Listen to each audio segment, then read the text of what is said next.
Fort Dorchester defense. He's going to be tested. Fort Dorchester's going to come after him. The sophomore's going to have to prove himself quickly. His first test, his first career start here at Fort Dorchester High School, one of the most prestigious schools in the state of South Carolina. The two-sport athlete, a baseball outfielder, is going to use that athleticism. It's going to be key for him to protect against this big-time Patriot team. On the other side for Fort Dorchester, Zoltan Osborne, the senior, talented, starting to get some major college looks. He steers this talented Fort Dorchester team, this Patriot offense, scored so many points last season. He kind of guides the ship, but the senior can do it all. You know, Coach LaPrade said this is the fewest seniors he's going to start on a team in a very long time.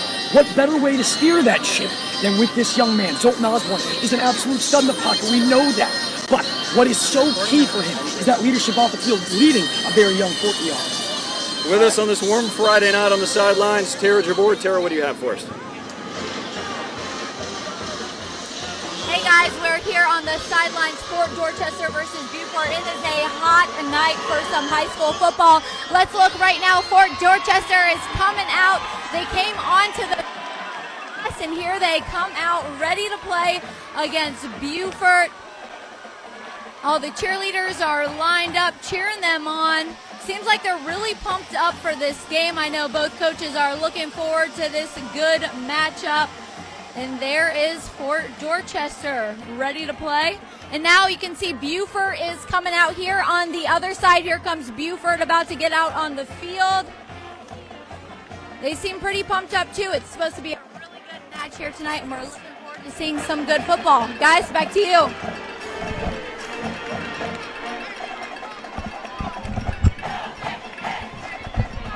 Friday Night Rivals, season number 13, driven by Cruz Chevrolet. Our season opener. It has cooled off a little bit here in North Charleston, but still feels like it's about 95 degrees outside.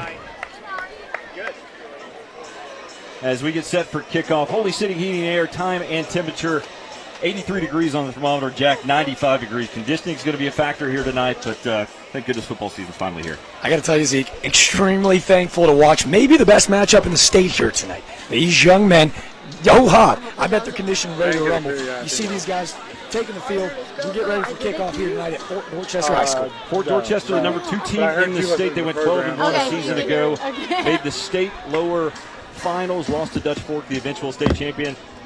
Beaufort, they were 4A a season ago, played for the 4A state championship, lost to South Point out of the Rock Hill area, and now they dropped down to 3A. You have to think that they're thinking they're going to be playing into December. You got to imagine, both teams, state powerhouses, maybe the best coaches in the state. But I'm really excited to see the young quarterback for Beaufort tonight. He's got a lot of weapons on the outside, though going up against quite the powerhouse in Fort Dorchester. He's got quite the test in front of him tonight.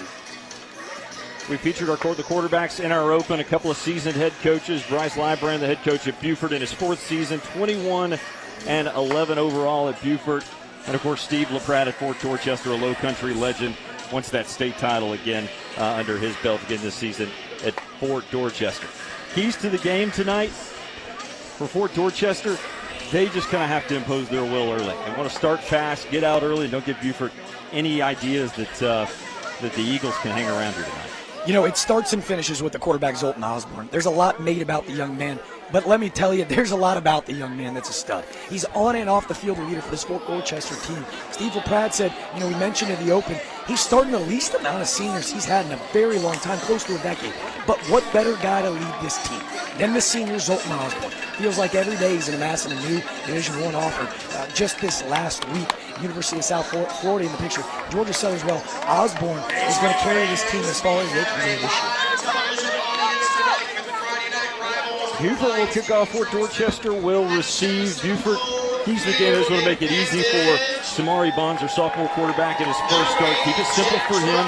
Brian Lybrand telling us earlier this week that he just wants to make sure he keeps it simple for a sophomore quarterback. Need to keep Fort Dorchester in front of him as well. Limit big plays and try to hang around in this football game. High school football season here. College football season starts in earnest next week. Pro football 2 weeks away. Finally, football. These two teams both affected by weather last week. More on that in a minute. Fort will have it to start.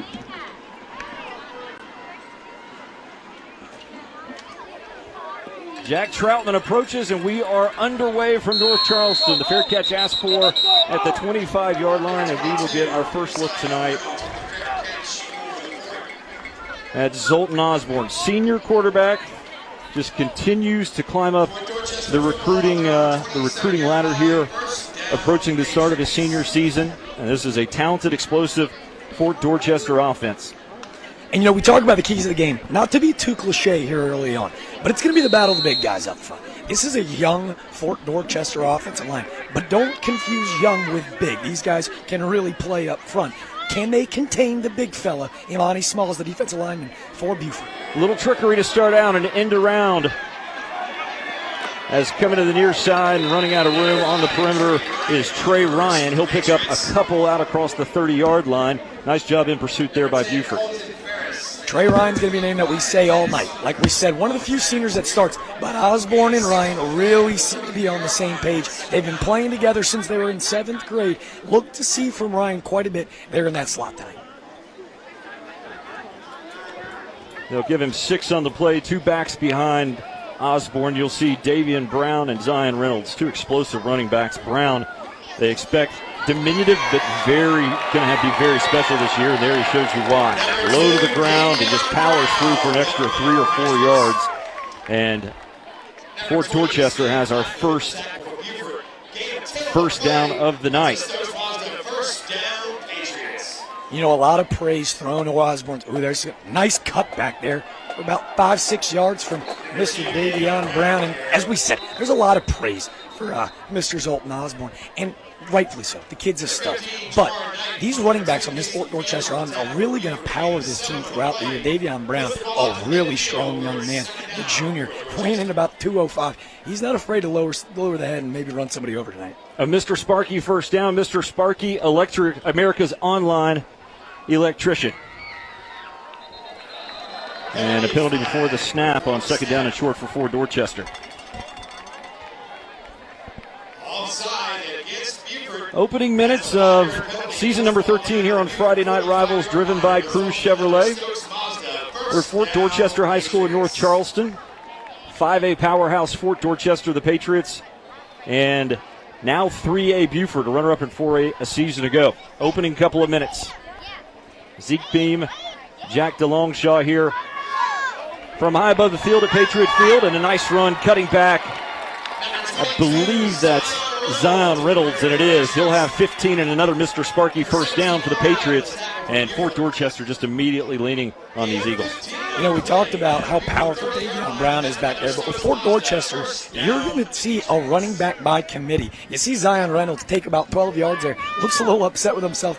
Maybe sensed he could kind of get in that end zone, but looks like already you're starting to see the veteran leadership of Zoltan Osborne as he gets Mr. Imani Smalls to jump off sides there. I think it was actually the freshman Jaden Simmons. Simmons has a huge upside. Just a freshman on the field. Opening night.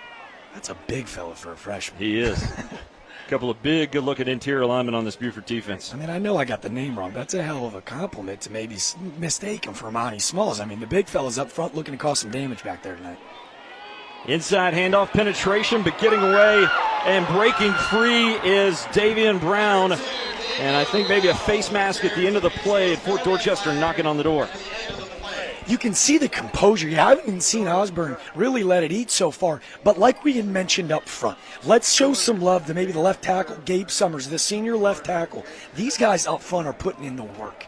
We've heard a lot about how young they are up front. Starting a freshman at right guard, starting a sophomore at right tackle, Marion Thompson and Marquise Wilson. But the big fellas up front really creating a lot of room. And as I say that, I jinx it, someone moving backwards. Was not a face mask. They'll say, I believe, a hold downfield, and they'll back up the Patriots to the 18-yard line, but it'll still be first down and 10. It looks like that flag came in late, so maybe on the receiver there at the bottom of the field. Could have been number 13, Trey Walker, I believe.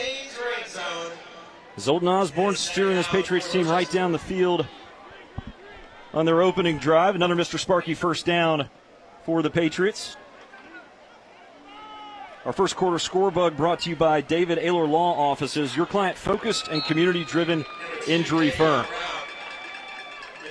Gain of a couple for Brown inside. Jack Sumner in there. and Abi Barrigala also for the Eagles here early on. Well, if you're Fort Dorchester, if you're Steve LaPrade, this is exactly what you wanted to open this football game. And as we had mentioned, we haven't really seen Osborne really let the ball eat here early on, but you can just see he's got such an understanding of his offense as they look to just kind of slice and dice as the big fella Zion Reynolds is handing the rock again.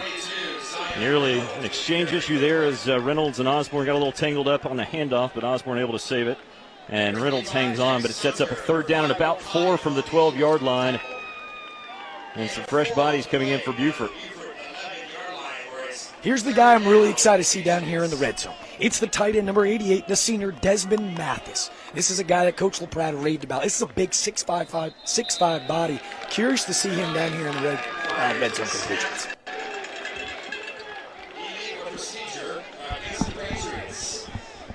False start penalty on Fort Dorchester will back up the Patriots 5 yards, and now that makes this 3rd down a little tougher. 3rd down and 8.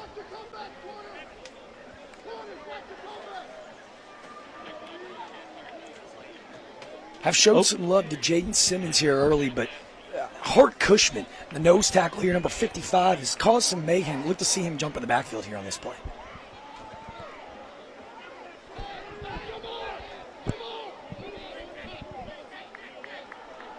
Play clock down to 3. Osborne just in time. Looks to his left. Out of the backfield, Reynolds cut down, and he'll be a yard short, but you have to think Fort Dorchester's going to think about this one. Nice job coming over from the safety spot by Jamar Knight. He and his twin brother, Lamar Knight. And you love it. He hits the check down running back right here. But the way they've moved the ball all possession long, you got to imagine a yard's nothing to him. You got to lean on your big fellas up front to hopefully pick up a yard.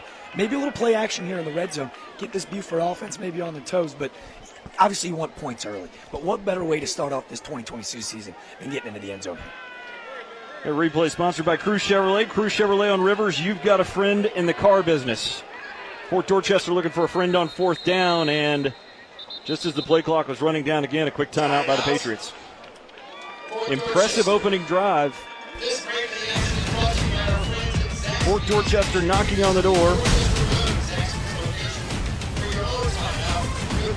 Patriots facing 4th down early.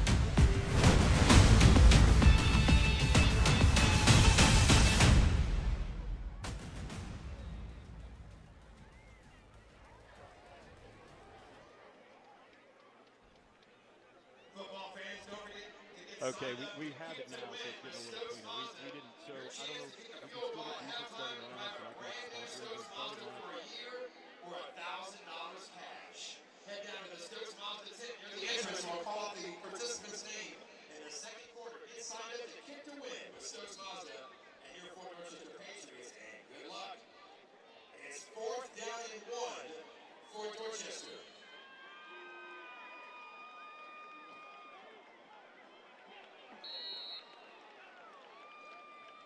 Quarterback Zoltan Osborne with the keeper for the Patriots.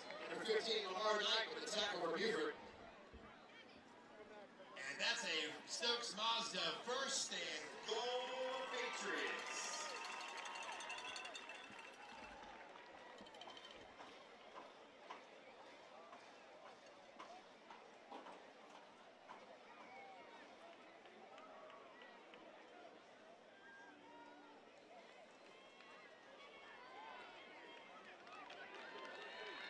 Number 2, Davion Brown in the middle for the Fort. Number 24, Caleb Olmer. Number 74, Aaron Lamb. On the tackle for the Eagles. It's 2nd and goal, Patriots.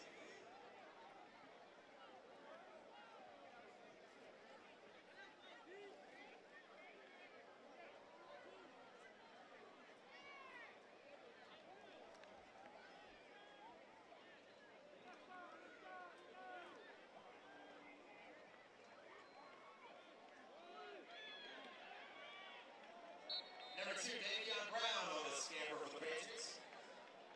Number 55, Hart Cushman on the tackle for Beaufort. Gain of 4 on the play down to the Beaufort 3-yard line where it's 3rd and goal, Patriots.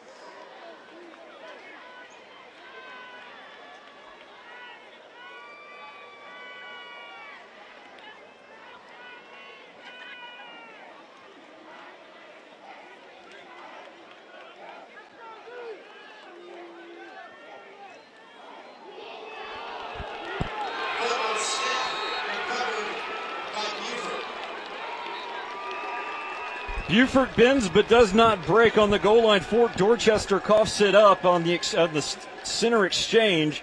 And the Eagles there to jump on it, and they get the stop to open the football game after a 6-minute and 2-second drive out of Fort Dorchester. We were super complimentary of the big guys up front, and boy did Beaufort show how resilient they are here in the red zone against a really, really experienced quarterback.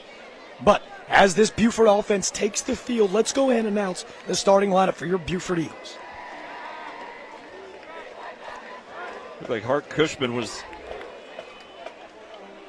the main guy in the middle there to blow that up, and now Beaufort starts backed up. What a tough spot for the sophomore here as Samari Bonds throwing out of his own end zone, and that's one way to open a football game and open a career. Completion out to the tight end, Michael Dennison, for almost 10 yards, and just like that, Beaufort, little throw into the flat, and the Eagles are on the move.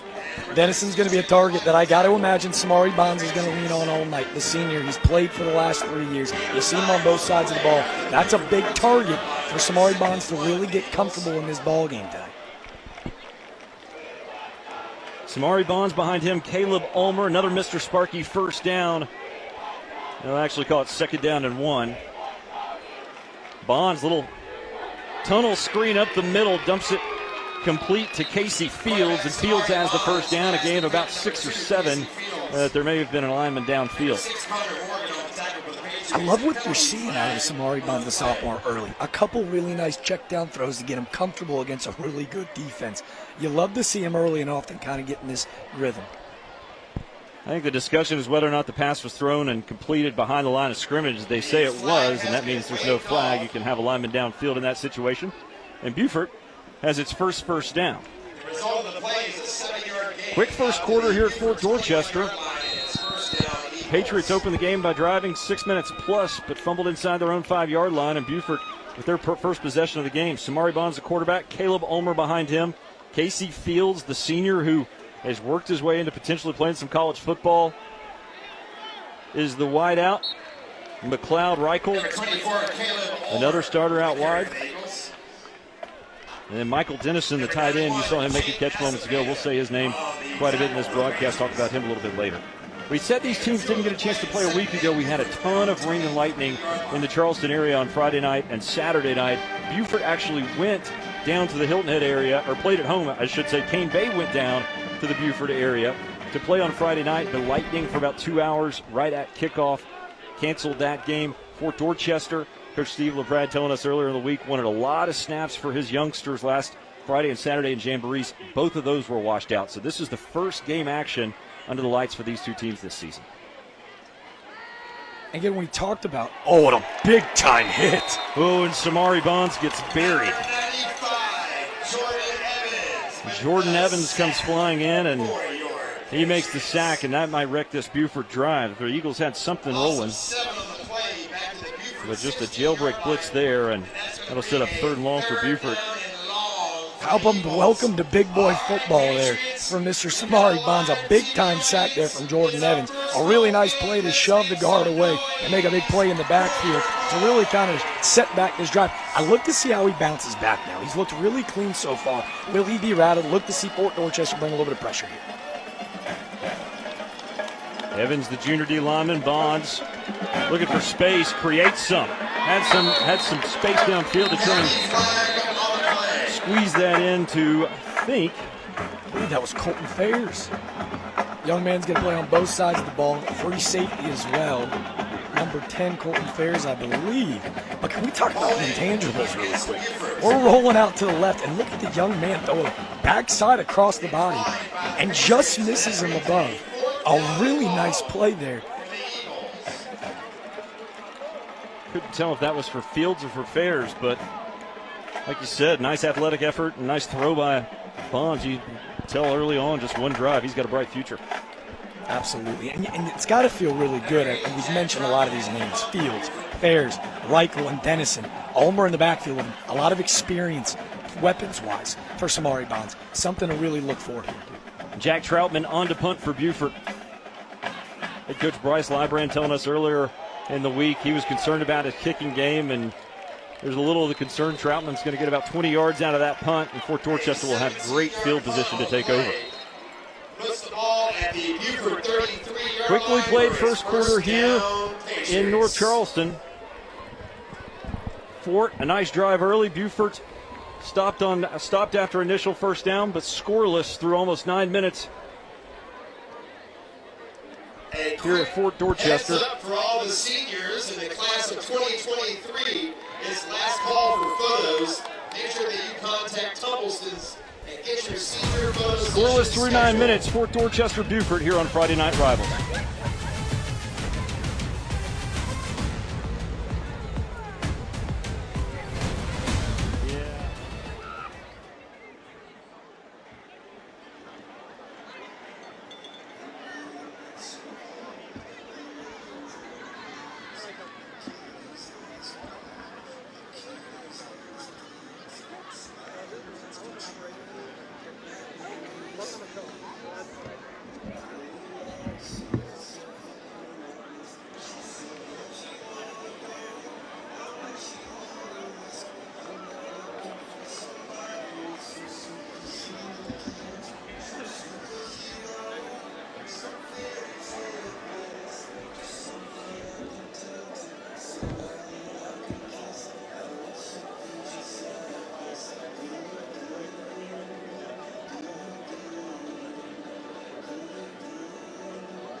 Patriot fans, we want to let you know.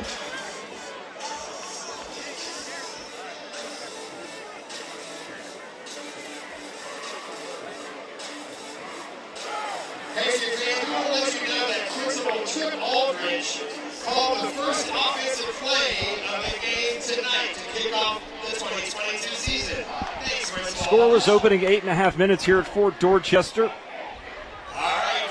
Opening night of Friday Night Rivals, driven by Cruz Chevrolet. And Fort Dorchester, great field position to start their second drive. High snap to Osborne, handles it, hands it into Reynolds, and upfield to make the stop is Jaden Simmons. Also there, Sam Blackman for Beaufort. And Beaufort forces another negative play on first down. You know, we talked about where both of these teams left off last year. Two very talented programs. Beaufort getting beat in the state championship game to South Point in a really devastating loss. But this program really trending in the right direction. Just something really simple. Zach Talbert, the strong safety in the backfield, that play, breaking up a gap and really showing that every play matters. You're going to see that kind of resiliency out of this Beaufort defense all night long. Inside handoff to Brown and a good push up front for Fort Dorchester. Gabe Summers, Preston Murphy, Tyreek Deese, Lemarion Thompson, Marquise Wilson. That offensive line, a nice push, and really not a gap there for Brown, but they do push forward for about 5 yards and brings up third and manageable for Fort Dorchester.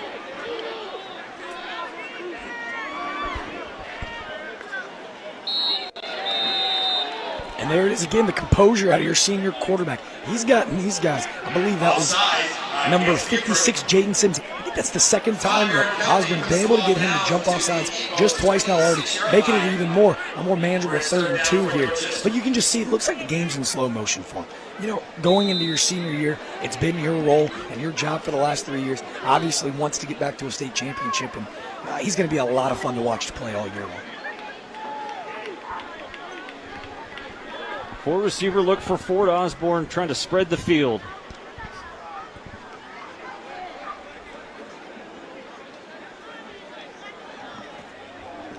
Third and 3 for the Patriots. Osborne with time. Nice job picking up the blitz. Fires for the end zone. Caught. Touchdown. DeAndre Ham. Free in the back of the end zone, and an absolute dime from Osborne for our first touchdown of the season. So close. I mean, 3rd and short. You got the offense spread out, and you trust Osborne to make the third back of the end zone to a wide open DeAndre Ham. A really nice play out of the slot to get there, but that's the execution you were looking for. Come up empty on the first drive. Osborne No worries. Very composed, looked really clean here as we go to the replay. That's your Trident Technical College touchdown of the game. I mean, he just puts that right in the basket. That's why he's that big-time recruit, potentially the best quarterback in the state this year. Fort Dorchester, the opening touchdown of this one. They were shut out on their first drive. But a quick strike on the second after a stop. After the defense gets a stop and a punt from Beaufort.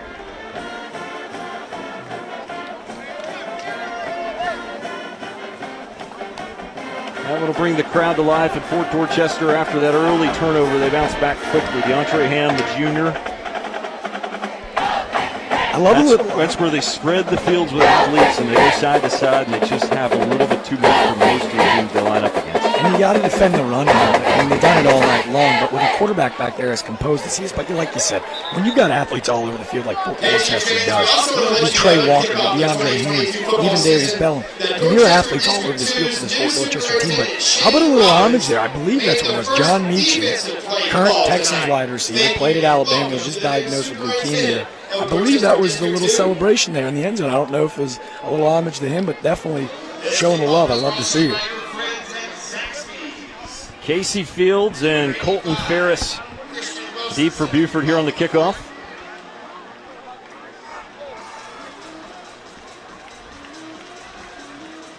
Christian Wilson, the kicker for Beaufort. His first kickoff of the season. It's a rocket. Ferris will let it go into the end zone. And that'll be a touchback. You know, we talked about it. I mean, we talked about this unbelievable Fort Dorchester offense. Very potent. The defense, obviously, a lot of names that you'll recognize in the low country. But early on, you've seen with two really good football teams that maybe special teams will be the difference tonight. You see the kick there. I mean, he absolutely blasted it into the end zone, Mr. Christian Wilson. That could be the difference maker. Obviously, the punt that only went about 22 yards puts Fort Dorchester in great field position to then execute and score 7 there early. Could that be something to keep an eye on as this game progresses?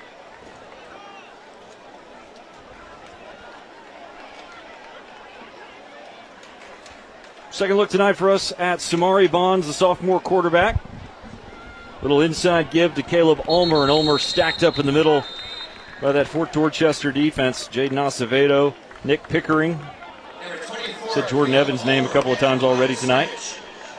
Bring up second down and 11. That's where this Fort Dorchester team over the years has really hurt people, is just that depth up front. So many big bodies. Coach LaPrade said, he's got 20 guys that are 250 pounds plus. I mean, it's like a college football team. I mean, these guys up front are big and young with a lot to learn. You love to see the upside. I mean, even Peyton McMichael, we haven't mentioned yet tonight, who's going to play on the defensive end. This kid's a beast on the outside for here on this 4-3 defense for Fort Dorchester. Bonds will throw in the slot, and it's dropped. Banged around after the drop a little bit is McLeod Reichel. And it'll bring up third down and long. You know, for a young quarterback, right, after a score, you want to see him stay composed. Obviously, we've talked about the experienced weapons on the outside.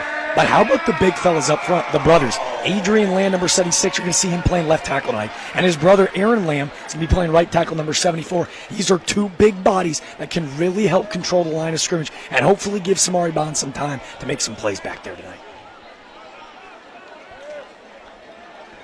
Third down long for the Eagles. Bonds rolling this way.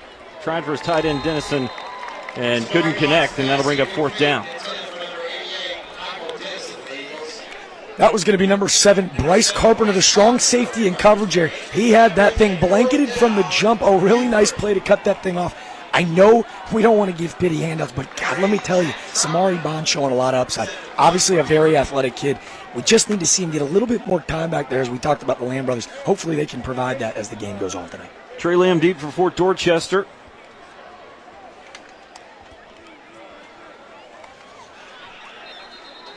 And Jack Troutman punting deep from his own end zone again. And flags on the play. Offside. So an impressive opening drive from Fort Dorchester ends on a fumble. Beaufort comes out and picks up a couple of first downs. And now a quick strike by Fort Dorchester to answer. And we're in the final minute of the first quarter. And you see some of the things this Beaufort team does well, but you see the talent on the other side for Fort Dorchester, and they do them equally as well. Absolutely, and you make the mistake early, they're not going to make it again. When they give turnovers or opportunities, you're going to need to see this Beaufort team kind of execute and at least change field position as you look for a big punt here to get things back on track. And it's blocked. Troutman hesitated, blocked, coming in to knock it away. I think slicing through was the safety Carpenter. It was Bryce Carpenter. Cut right inside. Now Fort has another short field in the final minute of the first quarter. You know, we had just mentioned his name as he was in coverage there on the third down pass, but like we said, special teams making the difference here early. The captain and leader, Mr. Bryce Carpenter, making an impact early on in this game.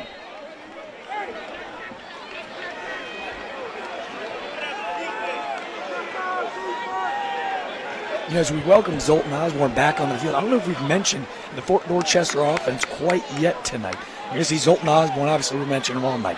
He's the Division I guy that you're going to look to see play at the next level next year. But Davion Brown and Zion Wren's going to play some time at running back as he's got all day back. Osborne time to throw, able to get it upfield just across the markers around the 15 complete. There's Trey Ryan again. Seems to be really sure he likes throwing to him all night. You're going to see Trey Ryan in the slot. Desmond Mathis at tight end.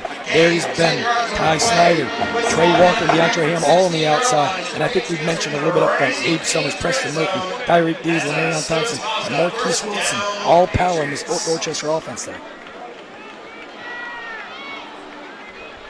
Another Mr. Sparky first down for Fort Dorchester and Osborne all day. Now the pocket collapses. He'll scramble looking to the end zone and has a second touchdown. Two quick TDs throwing for Osborne, and Fort Dorchester has a two-score lead over Beaufort in the final seconds of the first quarter, but a flag on the play behind the play. How about the ability to get outside of the pocket? This play is going to come back, but how about coming outside of the pocket, going to his left, and instead of taking the first down where it looked like he could have easily picked it up on the run, showing it off and finding Trey Walker in the end zone. But like we said about the fumble early on in the game, Beaufort needing to take advantage of these Fort Dorchester mistakes while they can in order to get back in the game. Would be remiss to mention as well, sorry about that. Those starting lineups brought to you by Reliable Equipment Rentals. The 15-yard penalty, see if we can see the flag.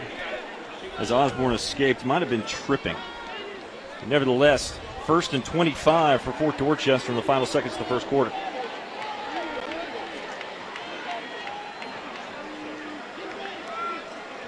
Osborne has to hesitate and wait on the snap, but flips it into the flat to Brown, and Brown will get most of the penalty back. Inside the 20, inside the red zone again for the Patriots here in the first quarter. And with just under 7 seconds here left in the first quarter, I know it's not urgent. I'd like to see maybe another play action, maybe take another shot at the end zone, put another big stamp on a big-time first quarter here for the Patriots.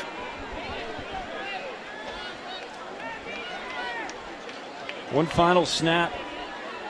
Likely the last play of the first quarter. They've put a lot of the quarter on this side of the field, but Beaufort has held their own for the most part. Osborne going to throw the fade back to the end zone, overshot his man, and that'll bring a third down. Wanted Ryan again. We said his name a couple of times already today. In coverage there, number 9, Dom Camacho with really nice defense, having to really kind of overthrow him. But again, like you said, that battery mate between Osborne and Trey Ryan, they've been playing together since they were in the 8th grade. These two, a lot of fun to see the chemistry here on Friday night in the opening. Three receivers to the left, one to the right for Osborne.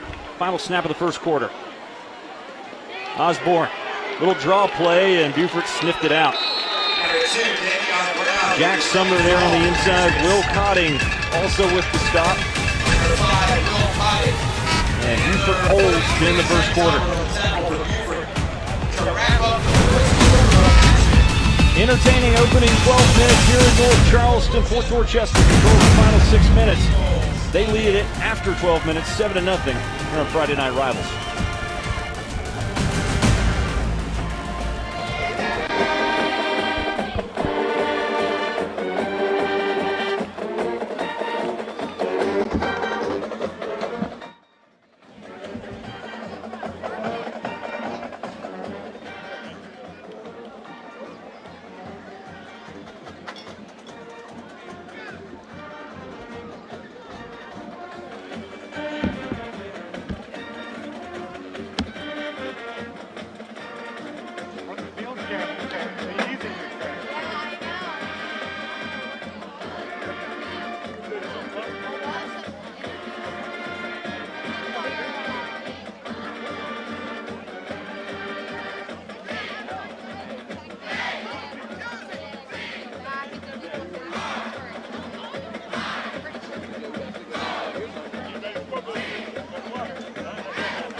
Dorchester knocking on the door to open the second quarter.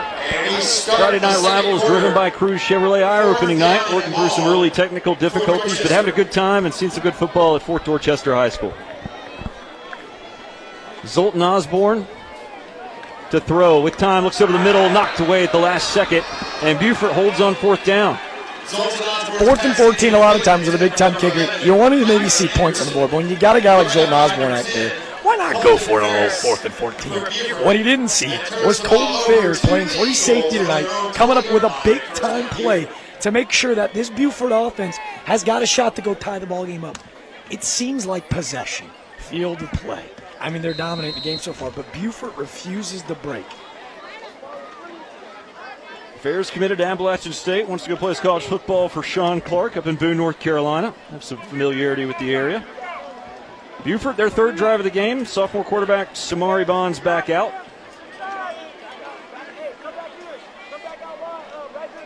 Two teams with state title aspirations squaring off in our season opener on Friday Night Rivals, driven by Cruz Chevrolet. Beaufort in 3A, Fort Dorchester in 5A. Both teams were right there last year, could taste it and didn't finish the job, and they definitely want to seal the deal this year. Gain of 7 on a little end around flip, I believe, to Casey Fields.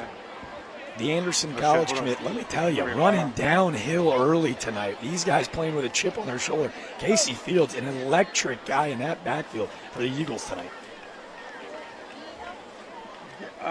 Yeah, I just don't know how to adjust the back focus on this particular one. And Fields in the midst of some college recruiting. He's starting to get some looks, and his work ethic, Bryce Lybrand telling us just second to none. He has worked and worked and worked to put himself in position to be a star on the field here his senior year and continue to play at the next level. Nice throwing catch there by Bonds, and Beaufort just like that out of the shadow of their own end zone. You can see there, man, he's going to be a target that he loves throwing to all year. Fields, a really low-to-the-ground runner, but with really nice hands. A really integral piece to that state championship run last year. Man. That's right, I was. Yeah, let me get up there.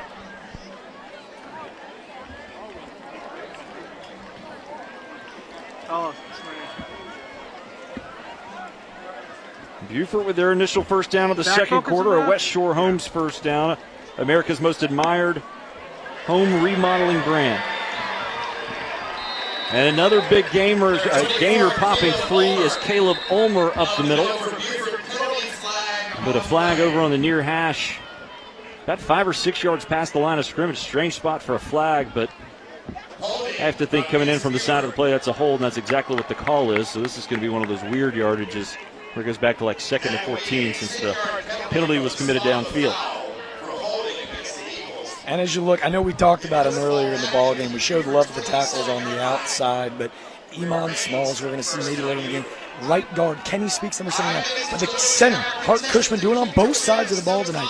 Obviously a little bit of a mishap there, but for, Samari Bonds, the sophomore quarterback, to really feel like he's kind of subtle and, like we said, to be blessed with this many stud weapons on the outside. These guys up front against a really good defensive line from Fort B are going to have to give him some time back there tonight. First and about 16. Bonds wants to take a deep shot, hesitated, and then flipped it anyway and overshot his man. Fields didn't have a lot of separation down that sideline. So Bonds, nice job just putting out there where if anyone could get it, Fields could get it, and that was it. Fields asking to come out there, getting a little tired. He's done a lot here the last couple of minutes. We did our homework. We know these young men, but I want to show some love. It's hard to see some numbers up here in these beautiful Fort B jerseys, but blanket defense right there. I believe it was going to be number 1, Nick McGill, the senior. A really nice play. But showing off the cannon there, Samari Bonds. Not too nervous to let it eat downfield as he lets it fly about 45 yards down the right hash. Nice job by the Beaufort offensive line to give him time at least to have a chance. Adrian Lamb, David Robinson, Hart Cushman, Kenny Speaks, Aaron Lamb, the two brothers, the bookend offensive tackles, and Beaufort asked for a timeout with the play clock running down.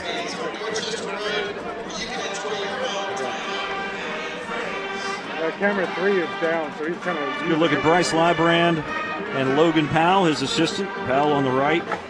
Lybrand in his 4th season. Came up just short against South Point in the 4A state championship a year ago. was lucky enough to be able to call that game last year where they played Oceanside at Johnson Haygood, where we at FNR were able to cover that game. And you had senior quarterback Tyler Harry, and I'm sure Coach LeBrand, having a guy like that mentor maybe the sophomore and kind of talk him in and maybe welcome arms to his offense for Samari Bonds. The turnover, pretty depth, when it comes to what they lost last year. But Coach LeBrand going into this second quarter, got to love what you've seen so far from your sophomore quarterback. He would make me tell you it's Librand, and the only reason I would say he would make me say that is because we have about a 15-year history where we worked together and actually were roommates together around Carson Newman football like 15 years ago. So I've known Bryce Librand for a long time, and we've been close friends throughout. So this is an interesting, my first Friday night rivals driven by Crew Chevrolet game, as one of the head coaches is a good friend, states away from where we originally met. Bonds, nice throw, and that's Ferris. He gets lit up across the middle, but the youngster held on, and a late flag comes in as the back judge didn't like the contact. Now remember, we don't have targeting in high school. We just have helmet-to-helmet contact. I got to tell you, that's a big-time hit from number 36, Jalen White. I'm curious to see if they call a taunting call here. If he kind of stood over him there after the play. Shaved the DJ Swearinger of the pass, but curious to see if that's what it was. It looked like a clean hit, but there it is. It's going to be an unsportsmanlike conduct call.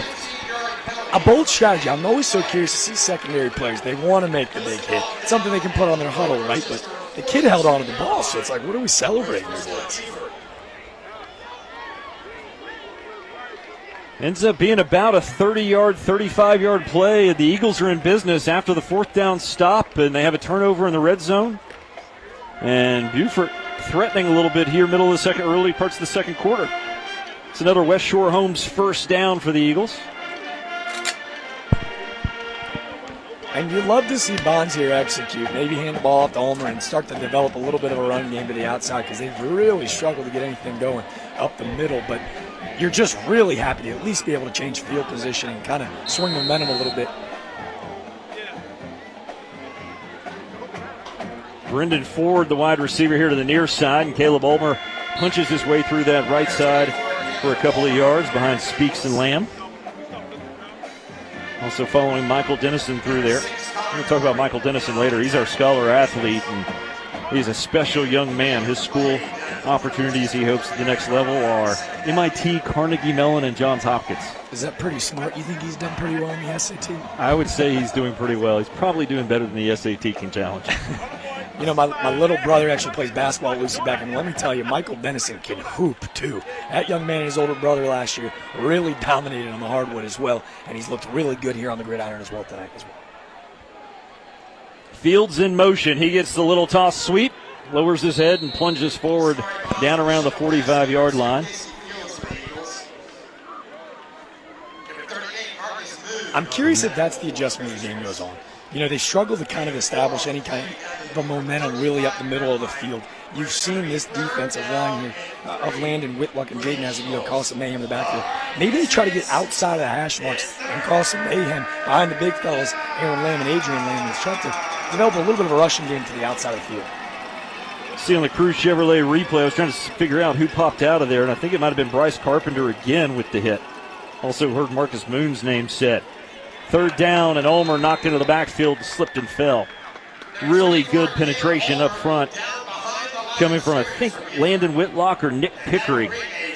And he just shoved his man back into the backfield, and that sets up fourth down for Beaufort. And Bryce Librand will have a decision to make. I'm sure this offense wanted to stay on the field and have an opportunity to try to, really create some more momentum on this drive, but understanding that Coach Librand wants to really change the field possession and kind of hopefully pin these guys in the back of their own red zone. 7-0 Fort Dorchester. Beaufort letting the play clock run down. They were a man short. Timeout. Beaufort, their second of the half, and another timeout brought to you by our friends at Zaxby's on Dorchester Road. So the timeout comes in.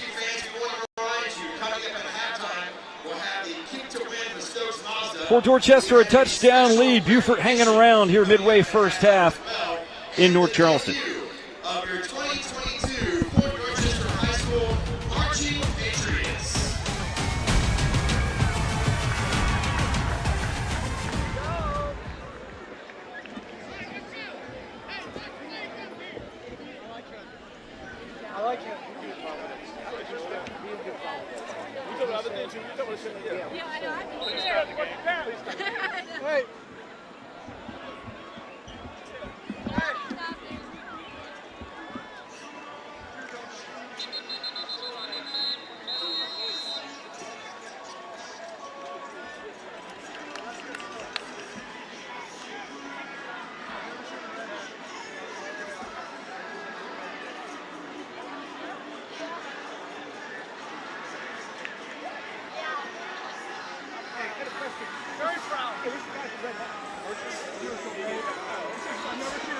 I'm very proud of him. I'm putting him eventually.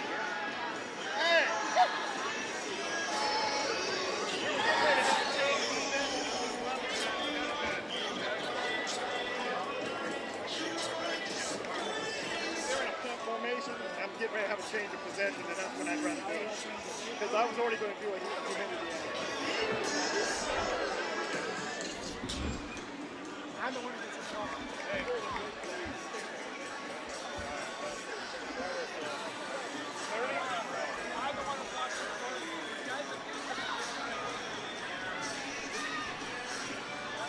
Fort Dorchester by a touchdown here, midway point of the second quarter. Beaufort on to kick. It's fourth down, Beaufort. Looks like Troutman and Trey Ryan. Again, Troutman's already had one block. That set up the Fort Dorchester touchdown. Mishandles the snap here. Picks it up, gets off a decent kick up the right sideline. Ryan will get away from it. And into the end zone it goes. It'll be a touchback. Nice effort. I think that was Dennison diving for it there at the goal line. Absolutely, that would have been a big-time play to really pin them at the one and hope to see some mayhem in that backfield. But Michael Dennison, like you said, a name to be mentioned for Samari Bonza, a big-time security blanket at tight end, but he's going to play on both sides of the field, and that's a big-time athlete for this Eagles offense and defense. It's really important for Beaufort to flip the field there. Played backed up most of the first quarter, even with the Fort Dorchester touchdown. And Beaufort able to flip the field on the penalty and the catch by Ferris and a couple of runs by Ulmer. But now back out comes this high-powered Patriot offense, led by that man Zoltan Osborne, the senior. And it's going to be Zion Reynolds again. The young man just refuses to stop chopping the feet. A big-time 5-yard run when it looked like he wasn't going to get any. Almost opposite of what Beaufort's trying to do when we talked about trying to get to the outside hash marks. Fort Dorchester really looking to hammer the ball in to try to kind of pound this 4-3 defense that Beaufort's playing tonight. Yeah, I have a mic. It won't take long. We'll just do a check, and then I'll just talk. Second quarter scoreboard brought to you by Cruise Chevrolet. Cruise Chevrolet on Rivers. You've got a friend in the car business. What? And Davion Brown with a couple on second down. That'll bring up key third down here in the midway point of the second quarter. Haven't seen Eamon Smalls just yet. I think we're going to see that change here in the next 8 or 10 minutes. But Smalls is a game changer for this Beaufort defense. Defensive tackle, West Virginia commit. Haven't said his name, haven't seen him on the field yet, but we do think we'll see him at some point in this game. We talked about him in the open. A guy similar to Dennison that's going to play on both sides of the ball. Maybe see him at guard tonight and in that nose tackle position. But on the flip side, the big fellas up front for Fort Dorchester. That freshman, number 70, Lamarion Thompson, has been really impressive tonight as they seem to run after him, run behind him, again. Let's go down to Tara Jabor on the sideline. Hey guys, I am here with Principal Aldridge. Thank you so much for having us. We have this $500 check. It's a grant for Fort Dorchester High School. Thank you for hosting us tonight. We really appreciate it. Awesome. Glad to have you. All right, guys, back to you. Think we can get paid with a check like that? It would be pretty neat, man. The big check is super alluring, too.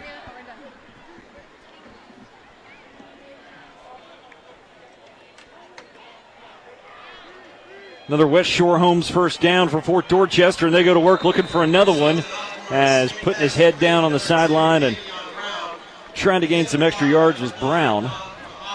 God, Brown's been a lot of fun tonight. But for our fans and folks at home, to speak to that $500 school grant, My TV Charleston is proud to present each participating home school a check for $500. This grant provides each school with extra funding to help make their school great. Over the past 12 seasons, Friday Night Rivals and our sponsors have donated over $130,000 to Low Country students and schools. So, I think they're spending their $500 probably a little bit better than we were. Brown, a little swing out of the backfield, and I think he got the first down on that far sideline. It is a long way from here. This is a big high school stadium. We're way off the field. And I think Brown able to get it past the markers and pick up another West Shore Homes first down. You know, we talked about the running back by committee for this Fort Dorchester offense, and, you know, the treat for Coach LaPrade to be able to kind of go running back by committee to kind of hit you with Zion Reynolds, then go to Davion Brown. You've seen Tremel Davis maybe on third down a couple times tonight. These young men can really run the football, and Zoltan Osborne, it's a big-time security blanket just to kind of kick it back, as we're going to see Trey Ryan here again. Ryan makes one man miss, but can't get away from Colton Ferris. Not many people do. Really nice tackle in the open field. He'll pick up a couple, and it'll be second and about 3. The final 5 minutes of this first half are going to be huge for both teams. Absolutely, and as we check out this replay here, you're going to see maybe a little bit of an ankle breaker. We talked about the huddle mixtape. Sometimes it feels like these young men are more into the huddle than it is, really anything else, as Zoltan Osborne does it again. That's going to be the third time he gets Jaden Simmons to jump off sides. And you can see, I'm telling you, it just looks like the game's in slow motion. Although it might be week 1, they need to clean up maybe and iron out some execution-type stuff at the half, but he just looks like he's playing at such an unbelievably controlled pace tonight. Fort Dorchester moves on to the Beaufort side of the field, and Osborne is very poised. You're absolutely right about that. Remember you telling me Coach Steve LaPrade throws the most catchable, beautiful ball you've ever seen, and he sure does. It is just perfect coming out of his hands. And this unbelievably prestigious program, some of the guys have played the quarterback position. As we're going to see him go back to the outside and broken up on the outside, I believe that's going to be number 15, Jamar Knight, the strong safety in coverage, but think about some of those quarterback names that he's seen. The Carry-On Joyner, who really showed out in the Mayo Bowl last year against North Carolina. But this guy throws the most catchable ball. He really knows how to spin it. Like we had mentioned, Osborne checking out some schools, Miami of Ohio, Georgia Southern in the mix last week. Would love to see where the perfect fit for this young man is, because we just heard him rave off the field for this Fort Dorchester offense. 3rd and 4, key play of the first half here. Osborne inside, Brown with a gash. Check that, that's Reynolds, and Reynolds breaking tackles inside the 20, and Fort Dorchester knocking on the door.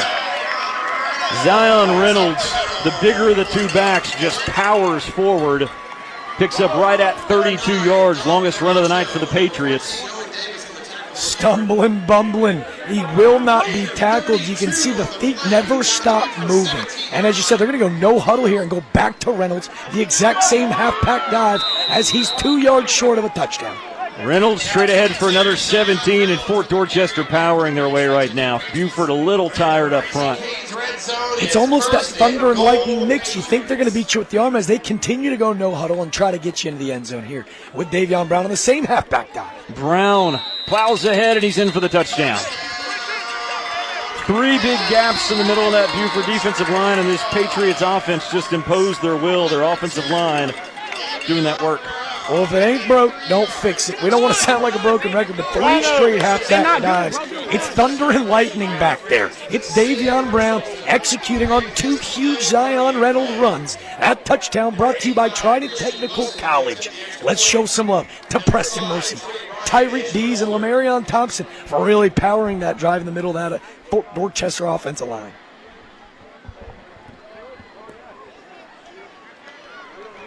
Christian Wilson adds the BAT, and Fort Dorchester has extended their lead. Patriots, an impressive drive there. 80 yards. They go the distance, mostly on the ground. A couple of big runs by Reynolds, and then Brown finishes it off from 2 yards out. And I'm telling you, we were on the sidelines before the game. This Fort Dorchester offensive line, Coach LaPrade said, is very young. We mentioned Lamarion Thompson, the freshman. Marquise Wilson, the sophomore on the outside. These young men are big and imposing. What they lack in maybe experience, they gain in size. And they are going to be tough to stop all year long for this Fort Dorchester offensive team. Neither of these schools back away from challenges. You talk to Bryce Libran, you talk to Steve LaPrade. These two coaches are not afraid to play really good football. They're not afraid to play really good football programs. We're going to go down to the sideline to Tara Jabor. Hey guys, I'm here with Principal Aldridge. Principal Aldridge, obviously you guys are up right now. Things are going great. Tell us a little bit about Fort Dorchester High School. How's it going so far? It's going great. We've been at school for 2 weeks. Tons of energy. We're super excited about being out here for our first football game under the Friday night lights. So everything's exciting there. The students are excited. It's been so different for us the last few years. It seems like we're doing it all again back to normal. And so things have just been really great for the start of our year. Absolutely. And what are you looking forward to most this year? So we've talked to our kids, and we're going with hashtag always repping this year, and we're talking about how the fact that students are always repping themselves, their family, and their family here at Fort, the Fort family. And so we're looking to see them do big things and go on and be big time in our community. I love it. Always repping here at Fort. Guys, back to you. Colton Ferris with a nifty return, gets it out near the 30, but one thing that was said right there is nice to be back to normal. No checking on games, and is it going to be played, is it not going to be played, is everybody on the staff okay? It's nice just to be kind of back and playing football on Friday nights. Absolutely, and you're just so happy for the kids. You know, they put in all this work year-round. Coach LaPrade talked about how, you know, the summer camp, these guys are ready for the heat and they're ready for it. But these guys have been working out since January for this moment right here. For both teams to kind of come up short in the way that they did, to get back to a normal season, they're really excited. Especially this group of kids, because it's so fresh to so many of them, because they've dealt with it during their high school careers, and it's interrupted their seasons and their classes and everything. And now just back to normal high school football on a Friday night's a lot of fun. All is right in the world. Illegal procedure against Beaufort. Really good crowd here at Fort Dorchester High School on opening night. Look at our fan cam, sponsored by Fan Zone. All your sports teams gear under one roof. A little Bagwell Stadium love tonight. I mean, this place is gorgeous. How many high school stadiums you see with a Jumbotron? But the student section loud and proud for their Patriots tonight. A little Hawaiian action. Feeling the love. Little tunnel screen. They've gone to it a couple of times, and here's Fields with room. He has the penalty back and the first down. Beaufort out across the 40. You know, Zeke, you talked about how important the last 5 minutes was to this Beaufort defense to try to hold the lead to just 7 points and one score. They go into halftime. Fort scores quick. They go to that no huddle. They score 3 plays right after we mention it. But they left quite a lot of time on the clock to hopefully build some momentum for Samari Bonds in this offense. And if they can get some points, even if it's just 3 going at halftime, it's got to be a huge momentum for this offense going into the second half. Late flag on the play on the run on the sidelines, and a little extracurricular activity went all the way into the Beaufort bench. See which way this one goes.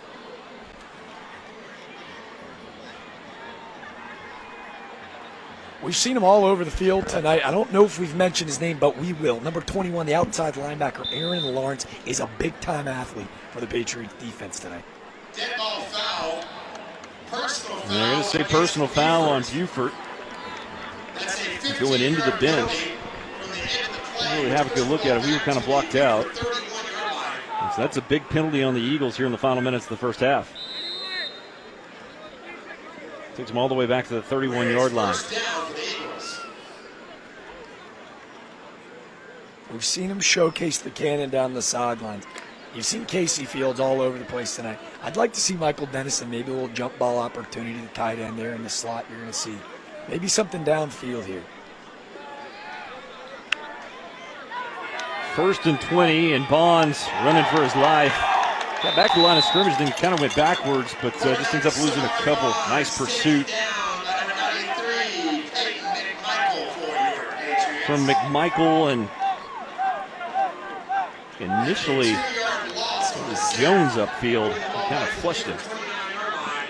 And look at the pursuit from Peyton McMichael. The senior defensive end, they're just so deep on that defensive line. He doesn't give up to a really athletic Bonds, but McMichael, a big-time play to kind of put a stop to this drive as we're looking at a long 2nd and 22. McMichael, his dad Derek on the coaching staff. He's the linebacker coach and the defensive coordinator for the JV squad. These two teams played a JV game last night in Beaufort. Bonds looking to throw a screen, flips it forward, and couldn't find Ulmer in the middle of the field. Beaufort quickly facing 3rd and long.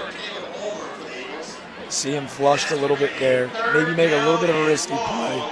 Something they might want to talk about at halftime. If you're going to throw the ball away, let's get outside the pocket, get it out of bounds. Bonds on 3rd down. Curious to see if they maybe take a shot deep or just take this 2-score drought and hopefully get their defense to stop as we try to get into the halftime for the Beaufort Eagles.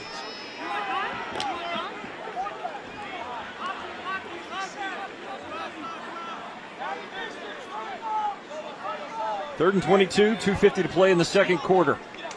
14-0 Fort Dorchester. Not a whole lot of play calls in the playbook for 3rd and 22, and Bonds lost the football, jumped back on it. That looked like it was number 94, Landon Whitlock, causing a lot of trouble up the middle of the field. Excuse me, it's going to be number 93, Peyton McMichael again. A big-time possession. That's the case with a sophomore, maybe trying to do a little too much in that situation, just needs to get on the ground and give his team a chance to punt. Fort will call timeout. Impressive drive last time out for the Patriots.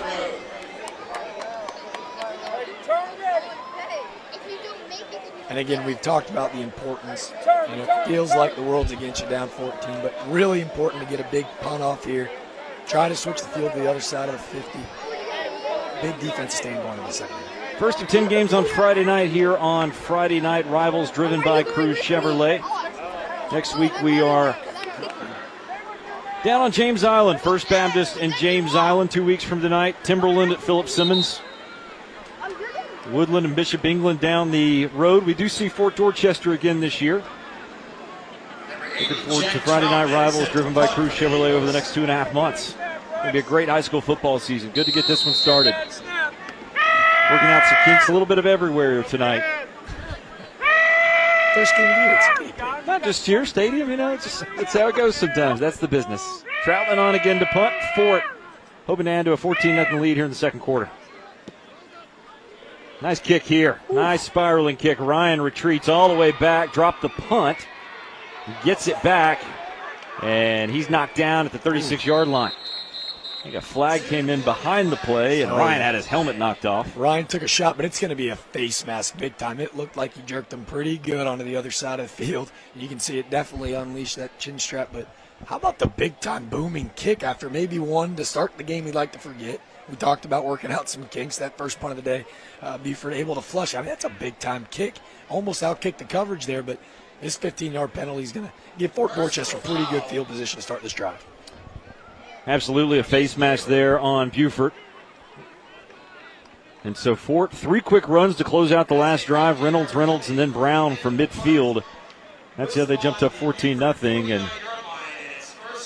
And, when you have success, if it ain't broke, don't fix it. And you have to think the Patriots going to go right back to that thunder and lightning you said. And let's not forget, this is a team that got beaten in the lower state championship. Fort Dorchester did.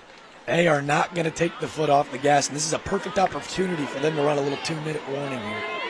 Brown spins out of a tackle, breaks it outside. Davion Brown has a first down.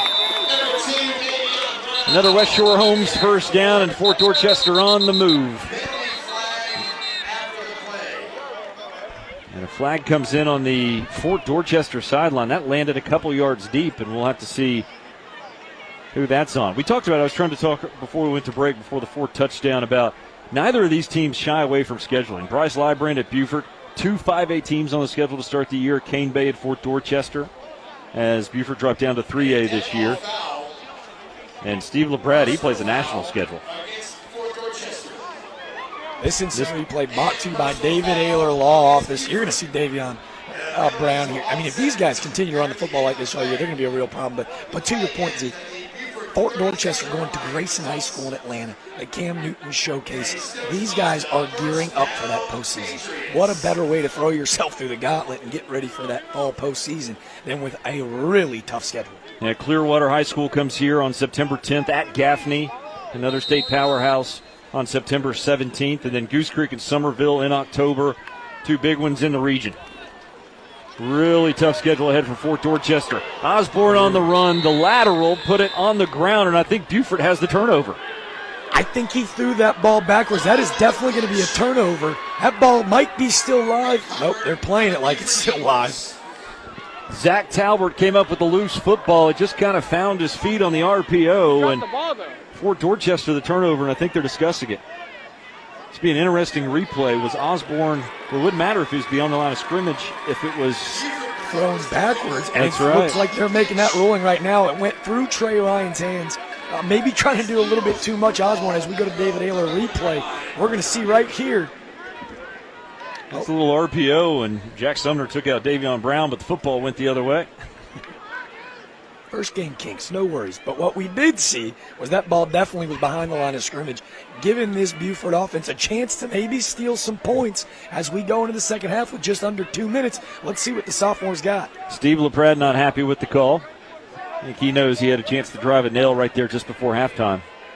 Coach LaPrade, a local legend for sure, but I think the refs got it right on the call there.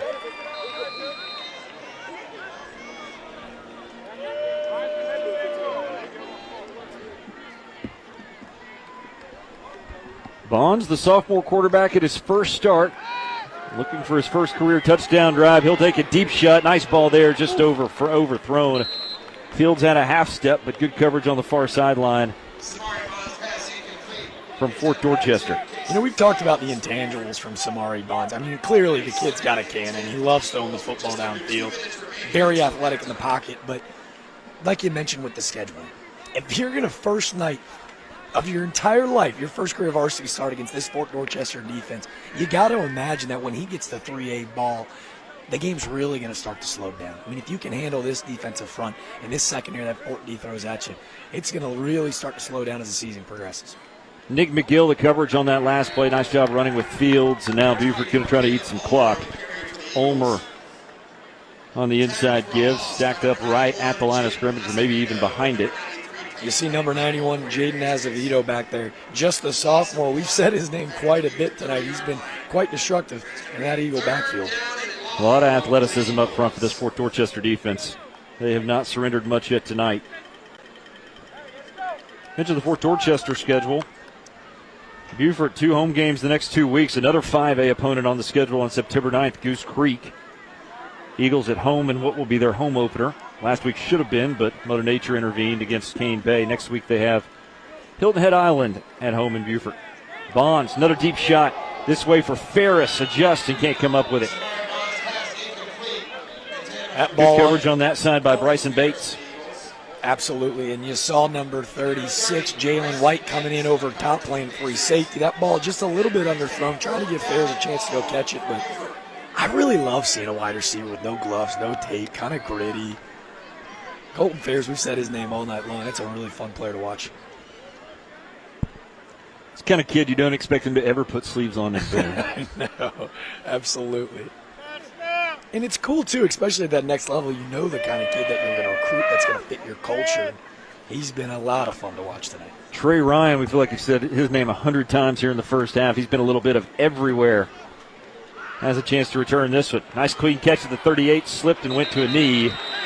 And nice coverage downfield by, I believe, Michael Dennison. How about Michael Dennison? We've seen him at tight end. The whiz kid is the long snapper as well. The first down the field, that's a big-time play because Trey Ryan had a lot of room to run if he beats that tackle. You mentioned the kind of basketball player he is. He shows the athleticism there, tackling a wide receiver in the open field as a tight end. I'm telling you, if Beaufort can find a way to get in that red zone, the jump ball in the back of the end zone, I've seen the kid crash the boards. I don't think there's anybody that can go up and go get it like Michael Dennison.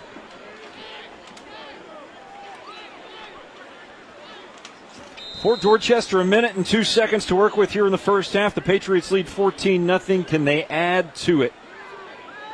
Rolling right, pressure coming. Spinning away is Osborne. Could he get away clean? No. Sumner was there early. I saw number 27, Quinn Rivers, a backup defensive end that may have finished off that sack, but like we said, we've gone back and forth a couple times in his last 3 minutes. Your Eagles need a big stand to try to contain Osborne as we head into the half. Nice eyes there to catch who made the tackle. I appreciate that help. Come on, we're working through it. Deep down the middle of the field and open with the sliding catch. Did he come up with it? Who else? Trey Ryan. Ryan sliding down at the 46-yard line of Fort Dorchester in business. 27 seconds to play in the first half. A really nice play to sit down in the soft spot of that defense. He just kind of sat right in there, and Osborne put it right on the numbers. Patriots kill it. Balanced offense tonight from Fort Dorchester so far. Now, here's sometimes my favorite part of high school football. You never really know what you're going to get special teams. We watched our kicker, number 85, Christian Wilson, the Fort Dorchester senior. He's got a boot. I was watching him during warm-ups today. I think that if they can get it within 45 yards, they feel comfortable handing it to him to try to extend the lead to 17. Penalty flag. Flag comes in as the play clock runs down. All sides. But again, it's Beaufort jumping. They've really missed even Smalls on that defensive line here in the first half. I think we'll probably see him here in the second half. Playing a man down. Lamb has played well in there. Robert Johnson has played some. You've seen a lot of guys step up on both sides of the ball. To see Aaron Lamb kind of come over and help out at nose tackle. These guys are building a culture where it's, one for all for one, and they've been able to do it on both sides of the ball tonight with, obviously the superstar Smalls, maybe to see him here later in the second half. Fort Dorchester has a timeout left. Brent LaPrade kind of has all tricks available in his back pocket, the offensive coordinator for the Patriots. Can throw, can try to hit a big run up the middle.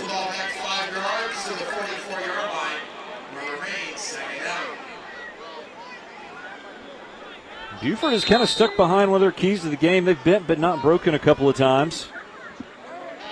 Fort got a little bit of that fast start, but they haven't been able really to slam the door either.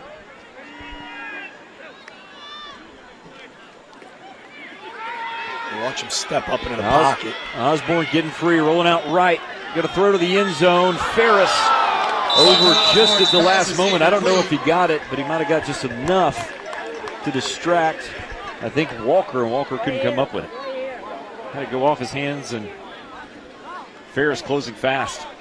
And to put that throw right on the money, it shows how athletic he is in that pocket. To step up, get out on the run, as we go to the David Hale replay, play of the game. Watch the throw on the run. Now you see why people in colleges are raving over the kid. But again, it's Colton Ferris. No BGs, no problem. I believe that was actually number 84, Multi Snyder, who almost corralled that ball in. I'm going to put together an all-name team as the year goes. Multi Snyder's on there. Don Camacho's on there. My week one winners. Osborne rolls back to the other side, trying to set up a deep shot. Has a man open and sliding down, making the catch right at the 13. Is I think Snyder. It's actually Darius Balaam. And Fort will use a timeout with 7 seconds left. We did our homework up here, by the way. But it's quite the tale. They've just got weapons all over the field. Obviously we're high up, and sometimes those numbers can get a little lost on those beautiful black jerseys, but they're just weapons. It's a new name every time. And when you got a quarterback like Zoltan Osborne, you see him go to Trey Ryan, but other than that, he's throwing the ball all over the field and really facilitated throughout this Patriot offense. Wonder if that rollout was set up. Was it just a one-man option to the backside? You try to set him up, go to the backside there. If that was by design, that was pretty impressive. I like the play call. You can get away with it when you got a quarterback who can get outside the pocket and throw from every angle, right? Shades of almost it's almost like at the NFL this year, you're seeing a lot of quarterbacks that can get outside the pocket, and Osborne definitely starting to fit that mold. Fort with 7 seconds to play in the first half. Probably have one crack at it unless you go to the end zone twice. You see the speedy receivers on the field. We talked about them earlier today. Number 88, Desmond Mathis, is the big 6'5" body you'd like to see maybe in this situation. I'm not seeing him on the field right now. So we've seen Walker and now Bellum in the end zone. Curious to see what they draw up here. Maybe a quick slant to the inside part of the field. Osborne with receivers either side. Brown in the backfield with him. Osborne with time, snowed under, sacked, and that'll end the half. Fort Dorchester, just as the half ends, tries to slam the door, but Beaufort holds, and the Eagles, they'll go to the locker room down by 14, but they hung tough throughout this first half. And there's a learning opportunity even for your senior. The last thing you can do there is take a sack. You got to find a way to get rid of the ball and go up 3 scores. But you got to be a little excited for Coach Librand and his Beaufort team. Only being down 2 scores, it feels like it could be a lot more. I think they're going to come out with quite the chip on their shoulder and look to hopefully bounce back against this pretty powerful and potent Fort Dorchester Patriot football team. DeAndre Ham with the receiving touchdown. Davion Brown with a rushing touchdown. Our 2 scores here in the first half is our first half of Friday Night Rivals, driven by Cruz Chevrolet, is in the books. 14-0 Fort Dorchester. And now we're going to go down to the field with Tara Jabor. She's with head coach Steve LaPrade. Hey guys, I'm here with Pratt. Coach, obviously you guys are up big right now. How are you feeling about the first half? What I expected. We're immature. We're young. We should be up probably 30-some points, and it's 14. I expected this. We're just young, doing stupid stuff. So we're right where we ought to be. Yeah, and what are you looking forward to? Hopefully we're going to grow up a little bit. Maybe I can give them a growing uphill in here at halftime. I don't know if I got one or not. So I wish I could give them about 30 of my years. But, yeah, we're just making dumb, immature mistakes. And we got 6 starters back, and it looks like it right now. All right, Coach. Well, good luck. Thank you so much. Appreciate it. Guys, back to you. Coaches are never satisfied, are they? I know. I love the transparency, though. Are you going to see that kind of confidence and truly upset mentality on week 1? Then from the legend, Steve Pratt, here on Friday night, up 14, it sounds like, and they're down 35. Zion Reynolds, a couple of big runs in the first half. Fort Dorchester, a 14-0 halftime lead here on Friday Night Rivals, driven by Cruz Chevrolet.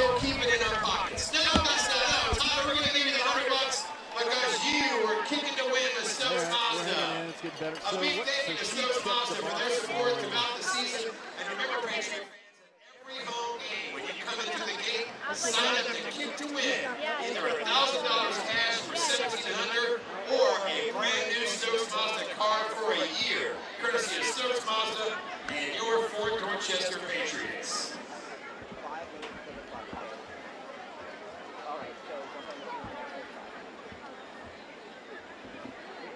Patriot fans, we turn your attention to our video board.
Ladies and gentlemen, we turn your attention to the field because that video you saw was of the Fort Dorchester's youngest ever wrestling state champion, Richard Springs, on the field.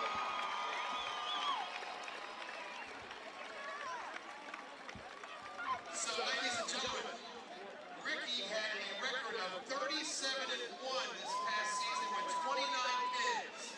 He finished in first place in the Coastal Clash, third in the Bay River Invitational, first in the 14-0 Fort Dorchester leads here at halftime over Beaufort on Friday Night Rivals, driven by Cruz Chevrolet. Each week, David Ayler Law Offices and Riders Law Group is proud to highlight a scholar athlete from each participating school.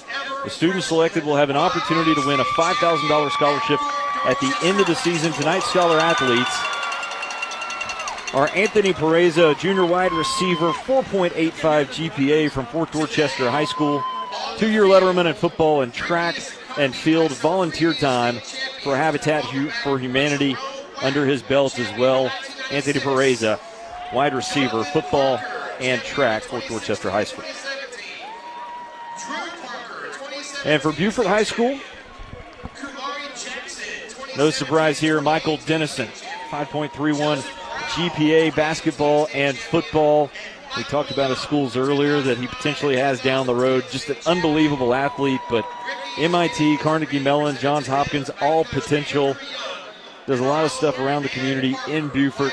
Michael Dennison, the scholar athlete from the Beaufort Eagles tonight.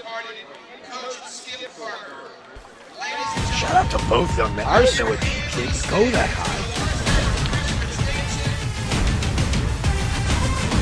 14-0 Fort Dorchester leads Beaufort here at halftime. Fort Dorchester band getting set to perform down on the field. Fun first half. Beaufort hanging around.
14-0 Fort Dorchester over Beaufort at halftime. Holy City heating and air time and temperature right now. It's 8:56 p.m., 81 degrees outside. It was about 135 on the field when we did our stand-up pregame, Jack. So it's cooled off at least a little bit.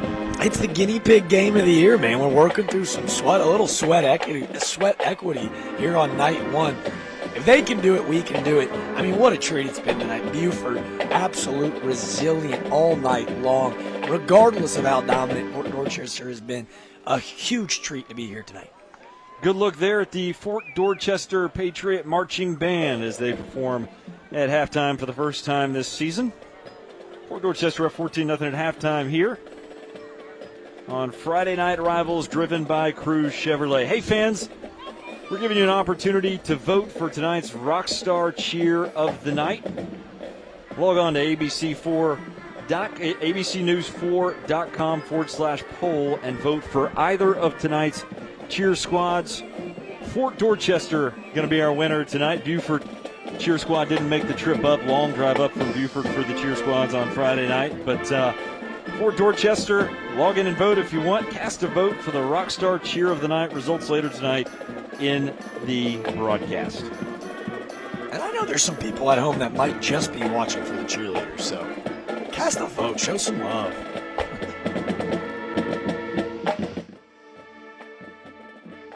Hey, Fort! Over here, yell, go Patriots! Go Patriots! Hey, Fort!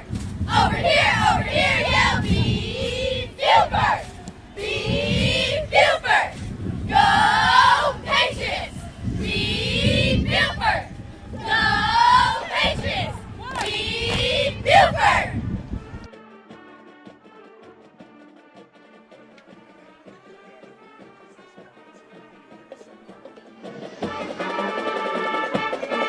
Cast a vote for Rockstar Cheer of the Night online, abcnews4.com/poll, and vote for the Fort Dorchester Cheer Squad for Rockstar Cheer of the Night. Results later tonight, but we think that's going to be the winner. All the pageantry around high school football, just a lot of fun. You get the band, you get everyone's students, everyone's classmates. 14-0 Fort Dorchester at high school. I mean, let's show some love. Look at the Fort Dorchester band. Give me goosebumps. Football's back. Look at the band out there.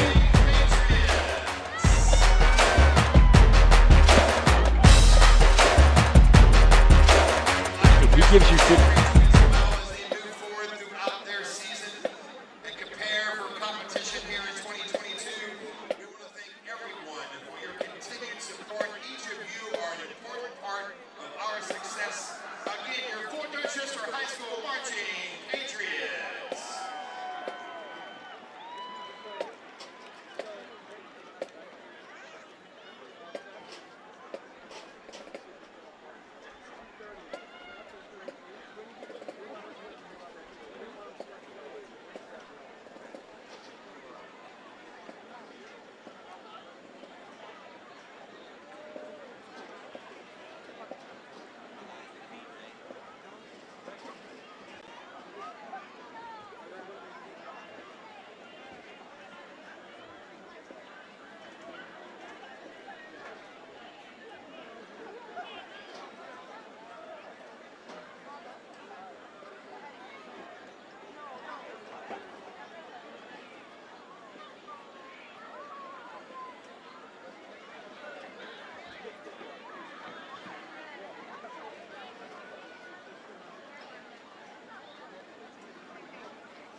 Fort Dorchester by 2 touchdowns at the half over Beaufort.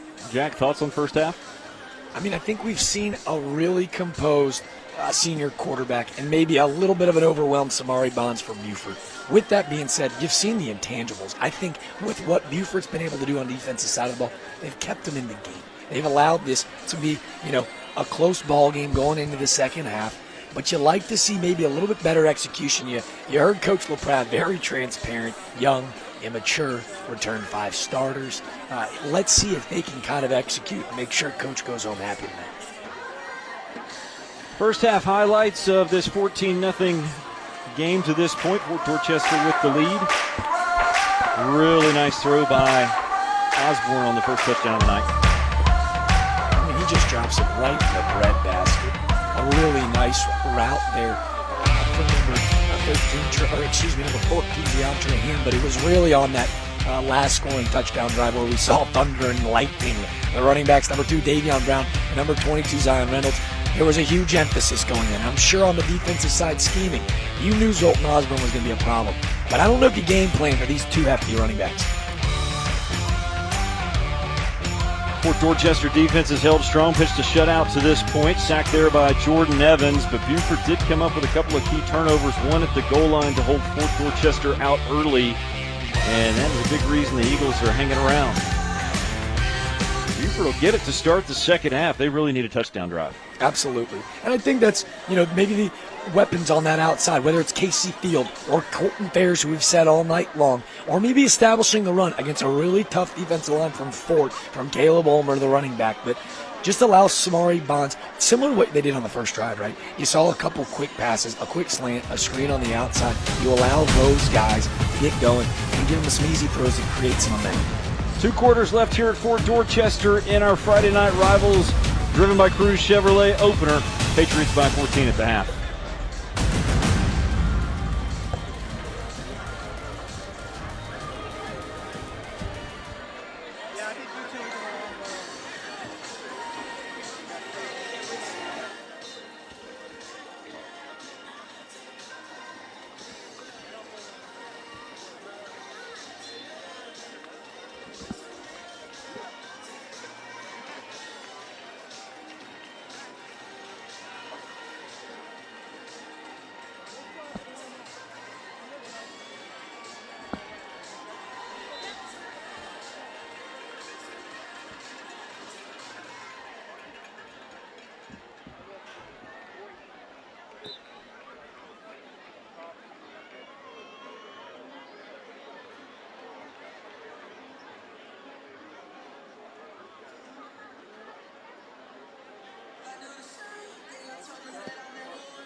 What about the player of the game trophy? That's all they gave me. I think the player of the game is a hat. Oh, that hat.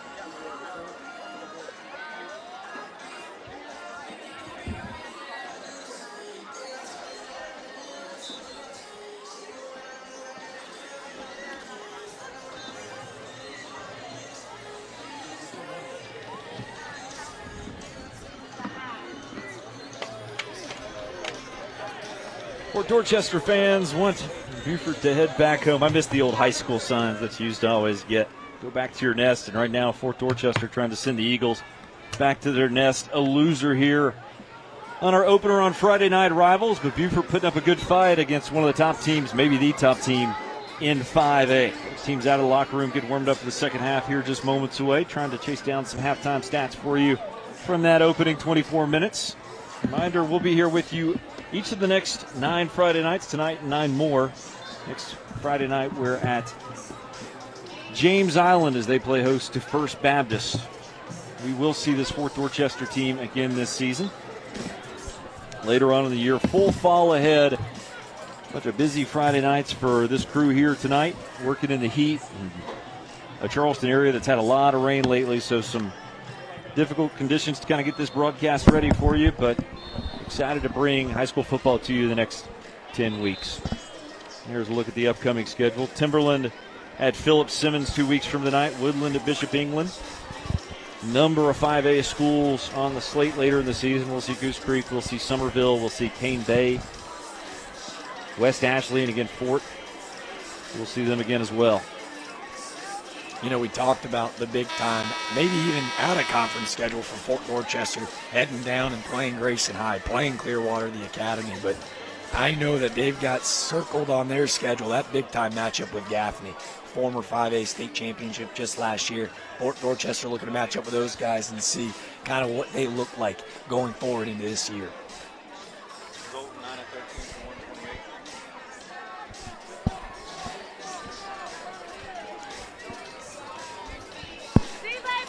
Yeah, coming up tonight, join Scott Eisberg and Natalie Spalla at 11:05. Friday Night Rivals here on News 4. It's must-watch TV right there. Those are the two best in the business, are they not? It is. Boy, they were out here working hard this afternoon. They were in the heat, and the car's on, and just trying to stay cool in between news hits. But nobody works harder than those two during high school football season. Tune in every Friday night, busting the tail all over Charleston, get you the best high school football in the area. I'm not sure anybody in the low country works harder than Scott Eisberg. Between the two of them, I don't know if anybody can find a story like Scott Eisberg. And that Natalie Spile is pretty incredible, too. Ready for the second half here at Fort Dorchester. Beaufort will receive. Christian Wilson to kick. And Ferris and I believe Fields deep for the Eagles. Beaufort needs a drive to start the third quarter. Wilson hits it deep. It will be Ferris through his hands and into the end zone, and that'll be a touchback. Well, if there's one thing Colton Ferris hasn't done well tonight, it's catch kickoffs. But other than that, he has been as good as advertised. Well, we're flipping the switch. Let's go. How incredible has Christian Wilson been tonight? His kid's got an absolute boot. Sometimes in high school football, the special teams can be a bit of a question mark. But Wilson's boomed 3 touchbacks already tonight. It's a big leg, I'm telling you. I think it's 45 in, and they can trust the leg. I think Coach LaPrade wanted to execute a little bit better on offense, but that's a leg that hopefully you can lean on as the year goes on.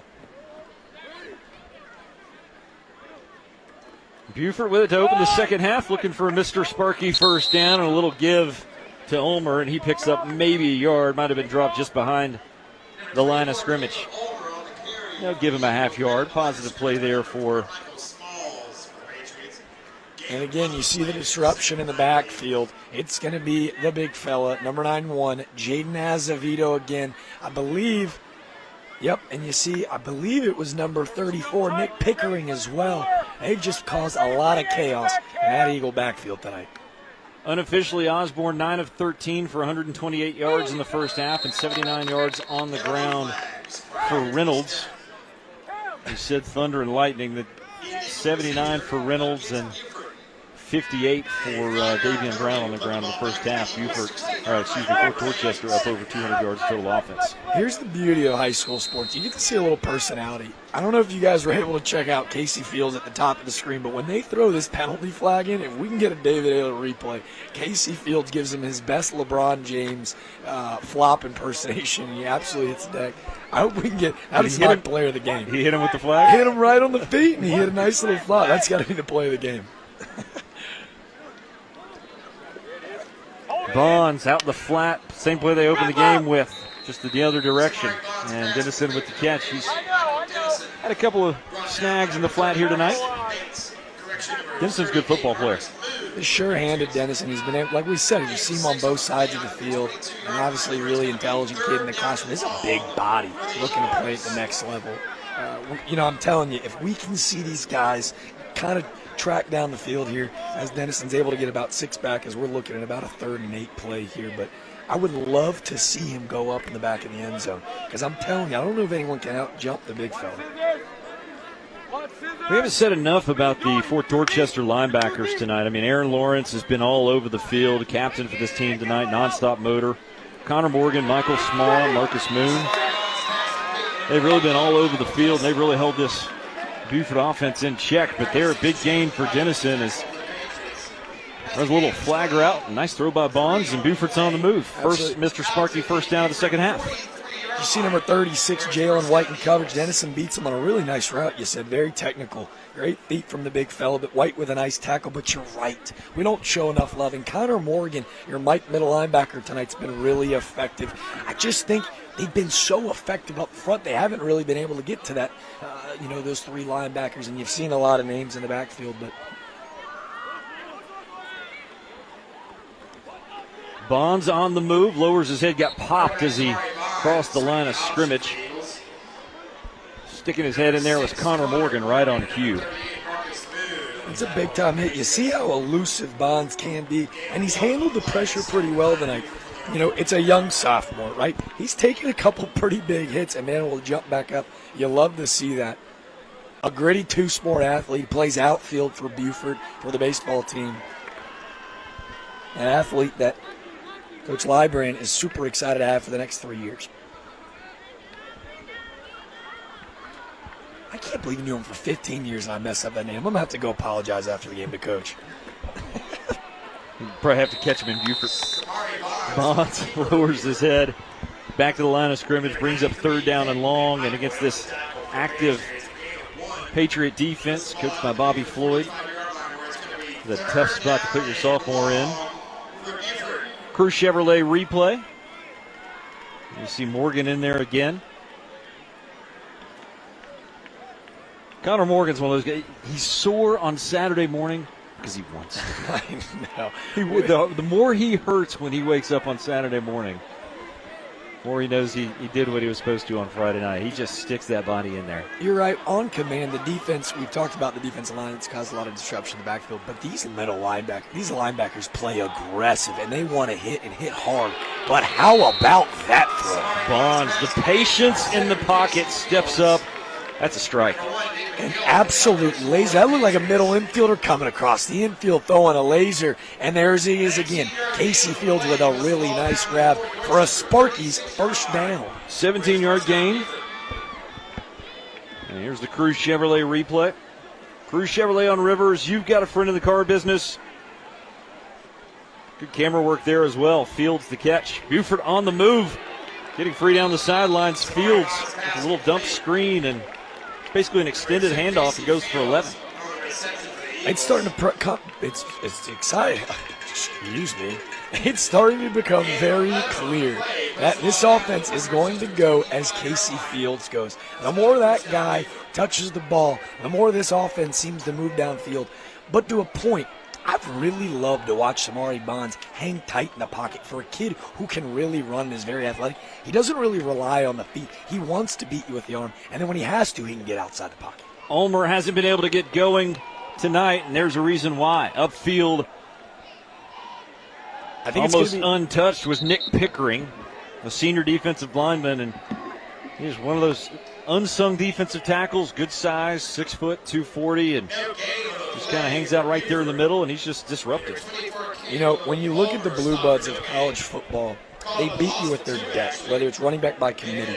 But we've said the defensive line and talked about them all night. Similar to the wide receivers, there's so many names that can beat you, right? There's not necessarily a superstar on the outside or a superstar up front, but all 4 guys, and they can revolve to the back end, right? It's not just DeAndre Jones and Jaden Azevedo. It's Landon Whitlock and Camden Hawkins, Pate McMichael and Nick Pickering. You've seen Jordan Evans with a sack already tonight. There are names throughout that will beat you up front. 3rd and 12, Bonds trying to make something happen, and mature decision there. Just tosses that one 10 rows up. And it was kind of like what we talked about on that 2-minute drive, right? Stepped up in the pocket. Instead of throwing the ball out of bounds, he kind of on the back foot floated the ball to the middle field, which is an offensive coordinator's worst nightmare. You're starting to see him grow up in front of your eyes. This is a very mature second half first drive from Samari Bonds. Needs something here. Over talking with Bryce Librand about what they're going to pull the trigger on 3rd and 12. Taking a couple of deep shots, but haven't had anything connect. Fields and Dennison both this way. They go back the other way, one-on-one. Little curl route and getting free and upfield is Ferris. They got near the first down. It'll depend on the spot, but Ferris, nice job coming back to the football and split the defenders. Crew Chevrolet replay. And you got to love to see it. They stacked all the receivers on the bottom of the field. They've gone to fields all throughout the drive, Dennison as well. You leave Colton Ferris, who we talked about all night, alone at the top of the screen in single coverage, and he's able to beat him for a big-time Sparky's first down. Ferris had both Lawrence, I think it might have been Jonathan Howard on him there, and he still carried them both for those last 2 yards in the first down, and Beaufort knocking on the door, their first trip into the red zone. Touchdown here for the Eagles would put some pressure on. Ulmer for a couple. Picks up 2. He's basically been the workhorse tonight for the Eagles. Jaden Andrews, the backup running back, haven't seen him much. Really nice play from Jordan Evans there, number 95. But when you talked about getting down here in the red zone, I'd love to see them go to Dennison in the back corner of the end zone. You know, they keep setting up that maybe halfback dive. Love to see a play action towards the bottom of the field here.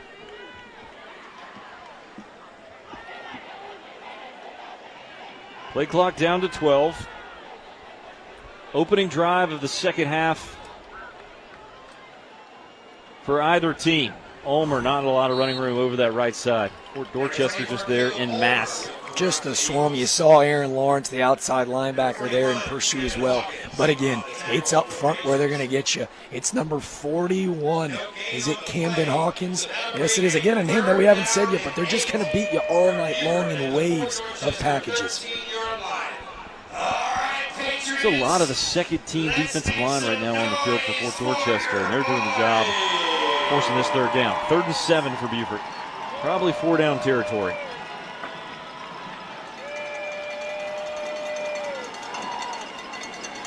Bonds, little tunnel screen again, complete to Fields.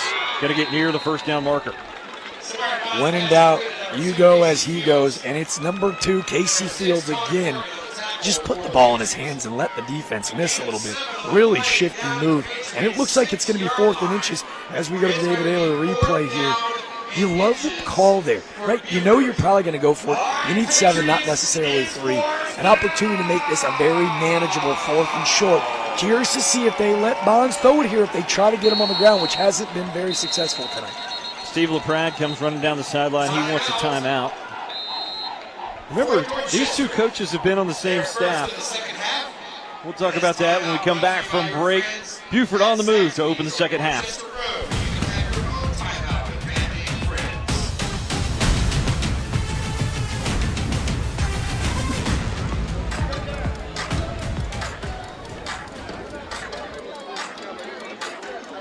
Did Calvin answer him on the microphone? Can you hear him, Calvin, on there? Calvin hasn't spoken.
Key play of the football game to this point, 4 minutes remaining in the third quarter. Beaufort, long opening drive to start the half. And they can make it a one-possession game with a score here, but they need about 4 feet on fourth down. Bonds in the backfield with Ulmer. Sneaks up to the line of scrimmage, trying to draw somebody offside. Now the play call is going to come in.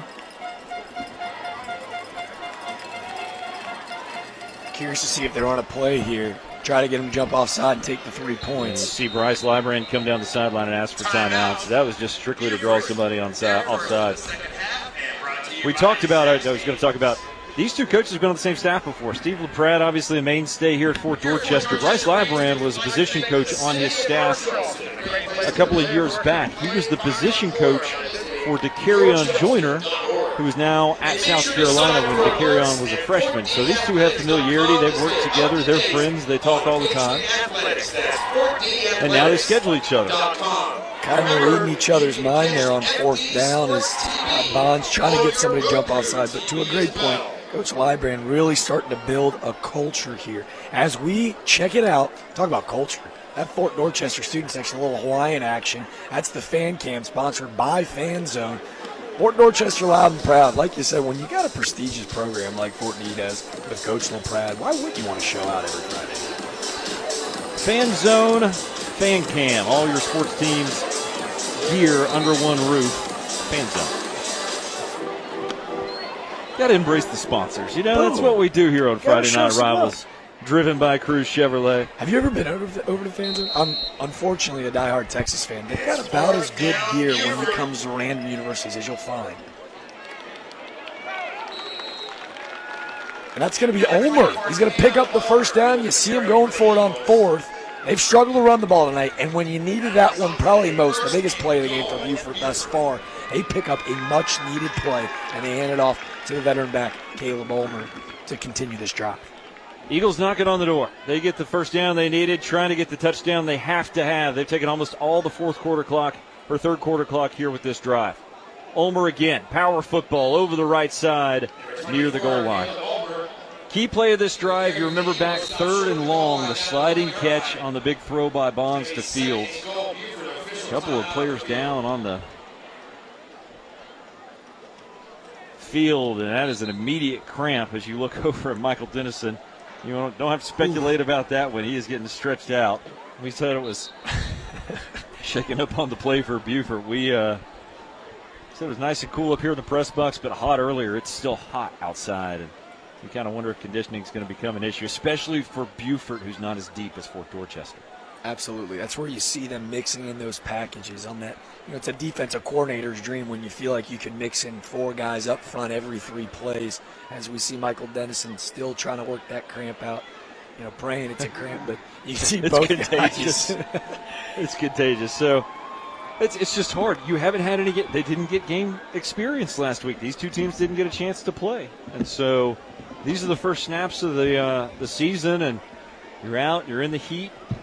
You know, Beaufort arrives at 6:15, and they're in the heat for now 3.5 hours at this point.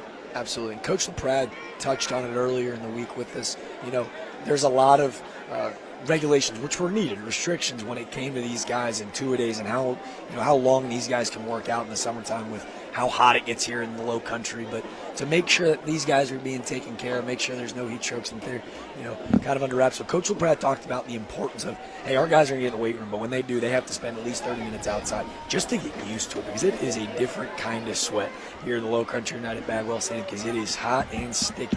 What has this long drive to open the third quarter, what has it done to this football game on both sides? I mean, you're able to neutralize the senior quarterback in Zoltan Osborne. We're 8 minutes and 20 seconds, or 7 minutes and 20 seconds in, and we still haven't seen this potent Fort Dorchester line. But I think more importantly, right, it shows the 3A team that you can play with the big boys. I mean, they've been able to hang with them up front. You've been able to create a little momentum up on the line of scrimmage. But more importantly, the sophomore quarterback is starting to believe in himself a little bit. I mean, when he was able to navigate that pocket, like you said, on third down and step up and find fields. That's a huge play for, obviously, confidence, but for this entire football team to go, hey, this guy can really carry us somewhere this year. Peyton McMichael and Michael Dennison, two names that we've said a ton tonight. Both cramp up and come off the field. And so now Beaufort trying to finish off what is the opening drive of the third quarter. They're going to go to a bunch package here. You see Fairs on the bottom of the field. Do they continue to hand the ball off to Ulmer? Do you allow maybe a little RPO and allow the young sophomore Bonds to get outside the pocket? Jack Sumner in at fullback, and it's stacked up on that right side as it goes to Ulmer. And it'll bring up third down. Number 95, Jordan Evans, with the first hit for the Patriots. Official timeout. I think we have another cramp. Injury on the bottom of the pile. Look in the middle of that massive humanity, and you see Eamon Smalls in there for the first time for Beaufort, West Virginia commit. On the other side, linebacker Michael Smalls shaking up on the play. We're really hoping it's looking like it's another cramp. We don't want to jump to conclusion, but hoping everybody's safe out there. Like we said, with the other, you see Zoltan Osborne with his main man, Trey Ryan. Those guys have been on par all night tonight. But like we said, we don't want to jump to conclusion. It looks like it's a cramp, but I mean, again, we talked about it. It feels like we're back, right? First night back, the 13th season of Friday Night Rivals. You want these guys to be able to live out their senior year and start to get back in the swing of things, because there's nothing like a little Friday night football under the lights. We talked about the future schedule for these two teams. Fort Dorchester goes to Atlanta. They actually play next Saturday in Atlanta. Next Saturday night, the Cam Newton Showcase. They play Grayson in that Atlanta area, then back home against Clearwater and at Gaffney in 2 weeks, or 3 weeks, I should say. So Steve LaPratt telling you and talking to us about the schedule earlier in the week. The toughest high school schedule he's ever seen. And he put it together because he wanted to make sure this team was not tested in October and November, but they were tested right out of the gate in August and September so that they were ready for late November and December. You heard Coach LaPratt transparency during the half, young and immature.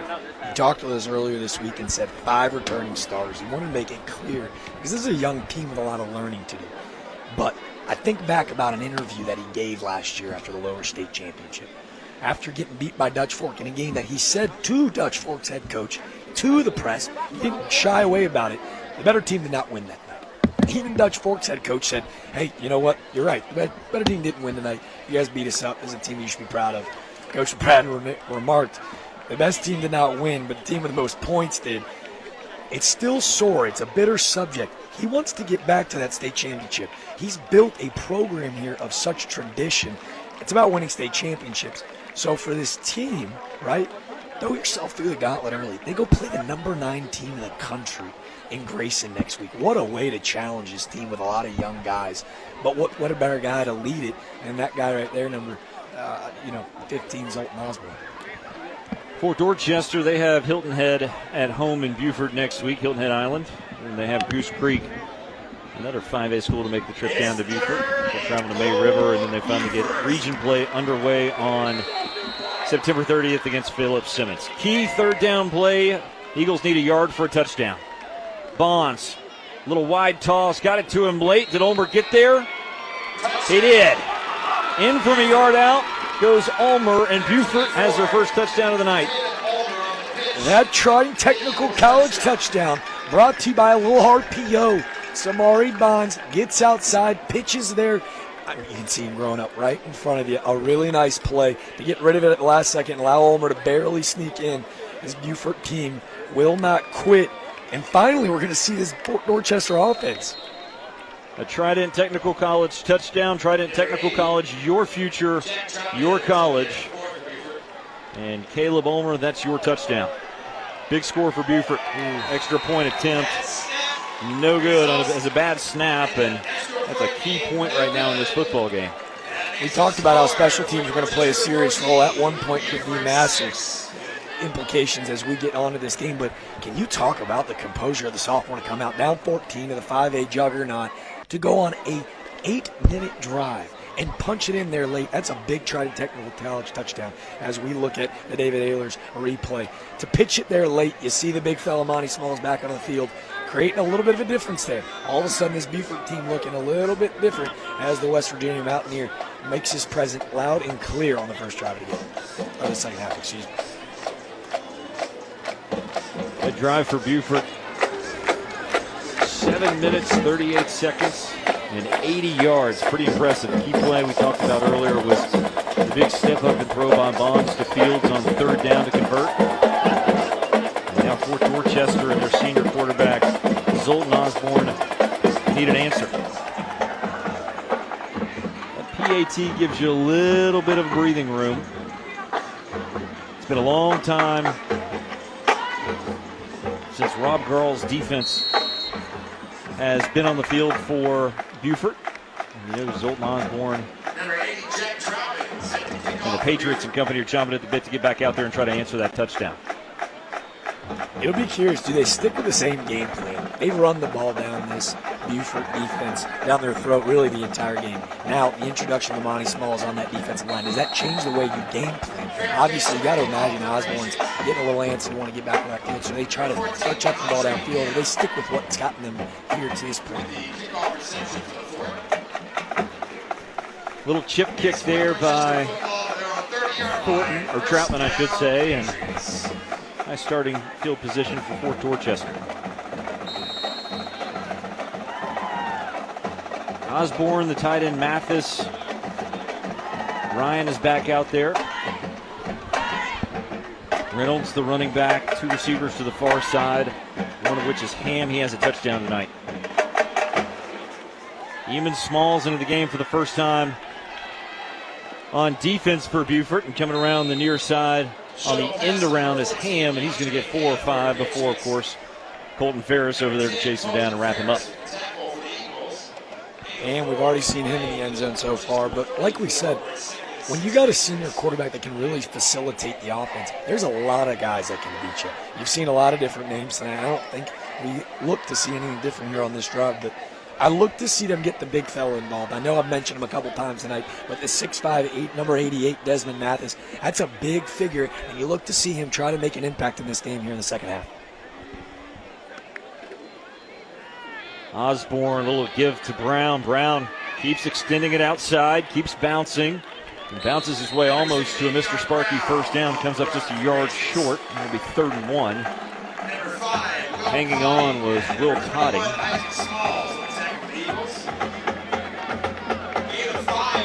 We've seen really good linebacker play out of this Beaufort Eagle defense tonight. Sam Blackman, number 20, to provide Will Cotting. Cotting with a really nice play there. Keep him short of 3rd down as they look for a big-time 3rd down stop. Patriots need one. Beaufort wants the ball back. Osborne gets the play call in. Play clock down to 10. Snap, Brown, first down. Just that push up front from Fort Dorchester. They get to the second level, and I think Cotting stuck his nose in there to make the stop, but not before. The Patriots pick up a Mr. Sparky first down. Mr. Sparky, America's on-time electrician. Davion Brown, again, just such a hard-nosed runner. Keeps it low to the ground. Really nice balance from a running back. But if you keep your eye out, number 58, Amani Smalls, starting to make his presence a little bit louder with a nice play to get into the backfield. Unfortunately, with that 3rd and short, not able to make the play. Curious to see if they run away from the night, but if he can make an impact, hopefully slow down that Fort Dorchester running game.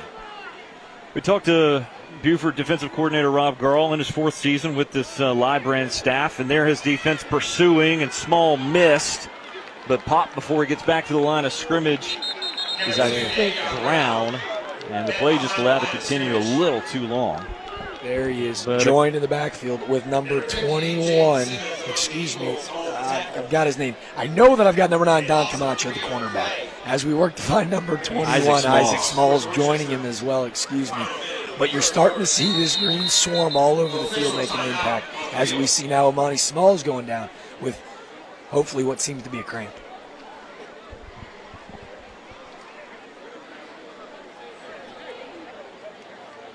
Again, we say hopefully because, again, you don't want any long-term injuries, but it is a hot, humid one out there tonight, folks, and this appears to be the 4th cramp that we're going to have, but that's exactly what looks to be exactly what it is. We were talking about this Beaufort defense. This is a defense that allowed 13 points per game last year. It's a 4-2-5.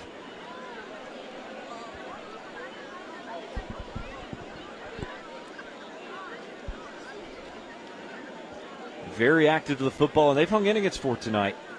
Friday night rivals later tonight. All the highlights that you need from high school football action around the Low Country tonight at 11:05. Scotty Eisberg, Natalie Spalla, Friday night rivals, ABC 4 Sports. Best 15 minutes on television. I mean, come on. There's no better place to get your Low Country knowledge. I really don't think there's anybody who knows the Low Country sporting landscape like Scott Eisberg. Truly. He's the GOAT. But if we look at Imani Smalls' training, the staff kind of works with him to hopefully get him back up and back into this football game so he can continue to make an impact. But the big fella up front, you're going to see here, looks like we're going to the Holy City, heating in the air. Cool play of the game. A little bit early, but how cool is that? Drop it right in the breadbasket of Mr. DeAndre Ham, a big-time throw. I'm telling you, there's the John Meachie III, a little homage to him. Shout out and a lot of praise and good vibes his way, but a big-time throw for Osborne. He showed us early and often why he's receiving those big-time FCS Division I offers. Holy City Heat and Air's cool play of the game. We provide solutions for every season. Glad we're cool tonight. On an open window night, it would be uncomfortable. It is players cramping left and right, trying to fight through that right now. Smalls didn't play a ton in the first half, but I think he's got to come off for a play here. But one of those things that happen, you stand over there and you just sweat and sweat and sweat. You're not moving around, and you actually lock up even quicker. And these guys are probably in the best shape of their life, right? They're geared up to playing a big-time season. But sometimes you just can't prepare for this humidity. It's something different. 5 wide for Osborne as he looks to go to work. 2nd and 13, final minute of the third quarter. Osborne, snap, pressure coming. Man in his face, up the sidelines, complete, right near the marker. I believe that's Multi-Snyder. It is. His first catch of the night. It's just so much time for Osborne and right on the money. So many weapons. It looked like number 55, Hart Cushman, is going to make a nice push. He's right in the face of Osborne. Unfazed. He hangs tight in the pocket and puts it right on the numbers. That's why he's getting those big-time offers. I'm telling you, it's like he's almost playing a video game out there. Sees the receiver, checks down, and when he gets to his third option, Multi-Snyder, he's able to deliver the ball right on the numbers. Cruz Chevrolet replay presented by Cruz Chevrolet on Rivers. You've got a friend in the car business. And Fort Dorchester has another Mr. Sparky first down. As they kick out to the left, number 40, Robert Johnson, absolutely flies into this backfield, looking to make a big-time play. Unfortunately, they kick it off to the left, and he takes off for, obviously Osborne. But Robert Johnson, a name we haven't talked about yet, but a really nice athlete for this Eagles defensive line. Final 30 seconds to the third quarter. Beaufort, their only offensive possession, went for a touchdown. PAT was a bad snap. And Fort Dorchester, this is their only possession at this point in the quarter. And there he is. And there's Eamon Smalls upfield to make the stop, and he'll force 2nd down and long to open the fourth quarter. Well, we thought we might have two teams capable of winning a state title, and Beaufort has hung with the big boys to this point. Fort Dorchester, dominant team part of the first half, but they're in a fight now as the third quarter comes to an end. 14-6 through 3 here in North Charleston. Fourth quarter when we come back.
Fourth quarter in North Charleston, Fort Dorchester with a 14-6 lead, and they are on the move in Beaufort territory.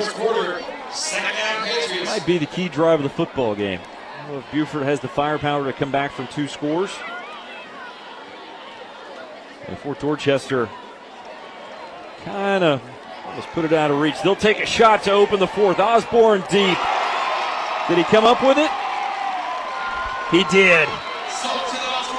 Osborne to Snyder. Multi-Snyder has impacted this opening drive of the second half, even though it's the fourth quarter for Fort Dorchester, and he has maybe the biggest play of this game to this point, 44 yards.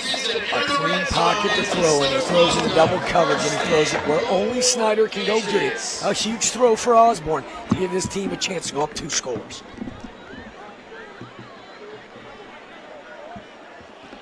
First and goal for the Patriots. Looking for their 3rd touchdown of the night. Inside it goes. Brown pushes forward. I think they'll mark him just short. Number 2, Davion Brown up the middle for the Fort. Number 58, Patriots will need just a yard to build this lead back out to 2 touchdowns. short of the goal line.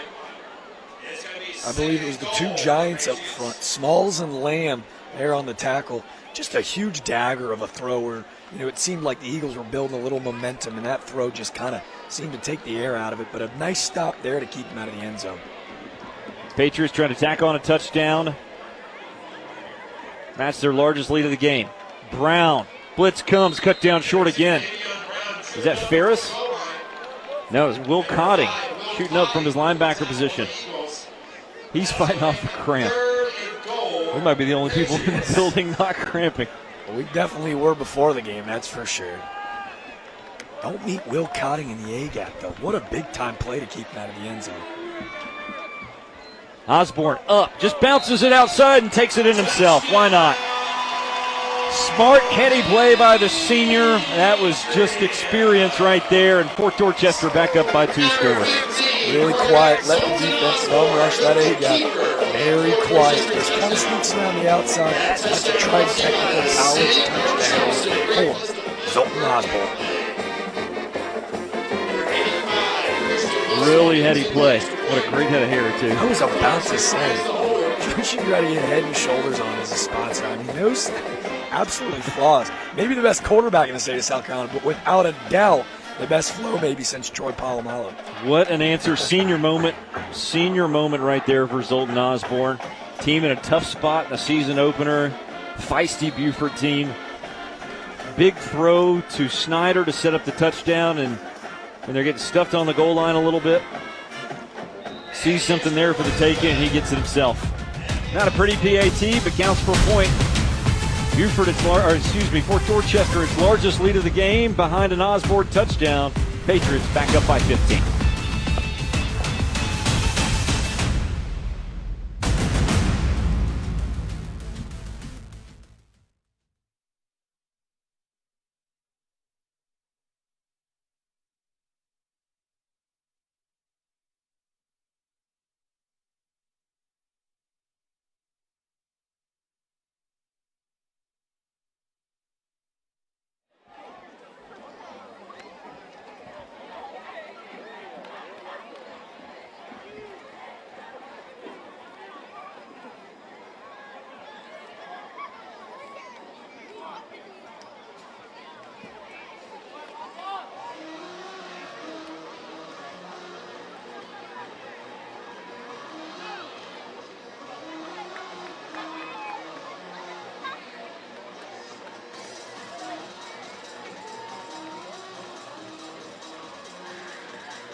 Zoltan Osborne, a 1-yard touchdown run, gives Fort Dorchester its largest lead, 21-6 over Beaufort.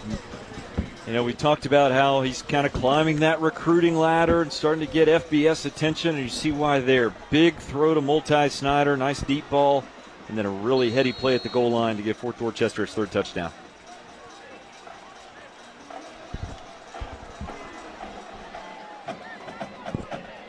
Wilson bangs it deep, and Ferris can't handle it. You do have the rule in high school where if it hits in the ground or you're in the end zone, you can't bring it out. So you kind of have to try and make a play with your feet out of the end zone on the catch. So sometimes it doesn't work out that way. But the fourth touchback of the night for your kicker, Christian Wilson, showing a little kicker love on here. But all jokes aside, you know, when you build a state championship team, all three phases of the game are going to be wildly important in order to get to that step of winning a state championship. It seems Christian Wilson could be a difference maker for this Fort Dorchester team moving forward. Yeah, kicker makes all the difference in the world. Special teams have been a challenge, and talking to Bryce Librand, he knew coming into the season that the kicking game was not going to be their strong suit. They had to find some things that work, and a block punt tonight, a couple of short kickoffs, and a missed extra point. But they'll continue to work on it and find answers. But you're right, Fort Dorchester has some weapons in the kicking game. Little tunnel screen, we've seen it a number of times tonight. Short hops to Casey Fields and incomplete. And you can see as they kind of talk to each other after the play, Casey Fields is not afraid to contact. Might not come up with it there, but talking a big game because he's played a big game tonight. Well, I saw him before the game, and he was getting some of the GPS technology put on by a company that's here tracking some of these athletes tonight and kind of following what they do on the field. He's a good-looking kid just in his warm-ups. I mean, physical kid, strong, good shoulders. Looks like a college football player, and there's a good chance he's going to play some ball at the next level. You know, I know we mentioned Anderson College reaching out and offering Fields this week. They would be a huge get because Fields is going to be a big-time player at the next level. Bonds, little flare pass to Ulmer. Ulmer finds some space outside, kind of horse-called around the neck and dragged out of bounds at the 25-yard line. Good physical play coming over from the safety spot there for Fort Dorchester was, I believe, Bryce Carpenter. Of course it was Bryce Carpenter. He almost ends up under the fence on the sideline.